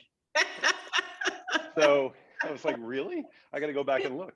You know, so it's that idea that it's about story and character and not about matching and not about, you know, it's about moments and not about, you know, the technical stuff is important, but it takes a way back seat to, you know, emotion and storytelling. And that's a lesson, again, like that I tell other editors, you know, all the time. You know, you have to, you can do anything. Like with that shot of Andrew, that long panning shot, that long dolly panning shot, even though it was like unique to the film, it worked. And if it works, it works. You can, you know, like people are like, what am I going to do? I'm going to put the 8mm film into the movie and the aspect ratio changes and this film, it's like, it doesn't matter. You know, it doesn't matter, because if you have the audience, you have them, and that's what's important. So it was, you know, she taught me all those things, and to just see the big picture of things. And I don't know, I knew I was lucky when I got the job, and I know how, looking back, I feel even luckier. You know, it was, I mean, it really did change my life, that working on that film in so many ways. So, you know, I thank her for that. Well, thank you both. This has been such a pleasure, and your insights have been so valuable to, I'm sure, all the people that will be watching. So thank you again for being part of honoring this great editor, and I really appreciate you both. Well, thank you. We appreciate what you do for editing. It's really great, and we're grateful. It's so funny how many times I've seen Breakfast Club, and to be able to watch it and still get that completely, everything else disappears, and you're just like, you get completely absorbed. Not to mention the other films too, because it was really, I was telling you, I was texting you, this is like a master class in and of itself. So what a huge and heavy lift, and a labor of love for you and Jason and Janet. How do you feel? You winded? Are you? I'm still wearing the same shirt. I haven't taken a shower yet. Yeah, you wanted to save it just in case it got lost at the cleaner. You didn't want to not have it. So, and I only have one shirt, so I'm great. I got nothing to worry about. It really was incredibly rewarding, and I do have to send a special shout out to Jason, because it was a massive undertaking for both of us for various reasons to shape this together. So it's still very long, but hopefully it's not too long. And, you know, just what an inspiration this woman was. And as I said at the beginning, I was always a fan, but I have a deeper level of appreciation for her, not only her work, but her character, her person, you know, the person she was on so many levels. I hope other people felt that as well. And it was really an inspiring, exhausting journey. And to have so many people that are still around that worked with her. I mean, this is a piece of history, you know. Yeah, no, it was absolutely worth the effort. And it lives on. People can watch this and, you know, take from it what they want. And, you know, if they wanted to look at some piece of some particular film and learn about that, they can. If they want to watch the whole thing, that is their business. But yeah, and it's kind of the arc of her career in a way. And of course, the biggest frustration, I saw this in the chat to a degree too, there are so many films that, you know, we could have shown, but a lot of it was based on what the people I interviewed wanted to show. And so now some of these that are less well known, particularly like Slaughterhouse-Five, now hopefully people will watch that, and they've seen Dog Day Afternoon maybe in Slapshot, you know. But yeah, it was, I mean, where do you start and where do you end? I know. Well, you know, Peter Jackson would turn this into a trilogy. So, you know, there you go. Okay. There's an opportunity for us to do a part 2 and maybe even a part 3. You're like, I can't do it. No. Well, it's been a long night, so I will say goodnight to you, and I will thank our awesome sponsors again, OWC, AJA, and American Cinema Editors. I've already thanked Jason and Janet profusely, but man, they did a lot of work to get this to play as smoothly as it did. And to all of you, to you for your time and those guests. I mean, you can really tell the admiration, like you're saying, not just for her work and what she leaves behind as an artist, but also her persona, right? Her whole, like, everything about the kind of person that she was seems to come across in these thoughts that everybody had tonight. So thank you so much. Thank you for giving me the opportunity, and thank you, the people who are watching. Thank you for watching and appreciating her as well. Yep.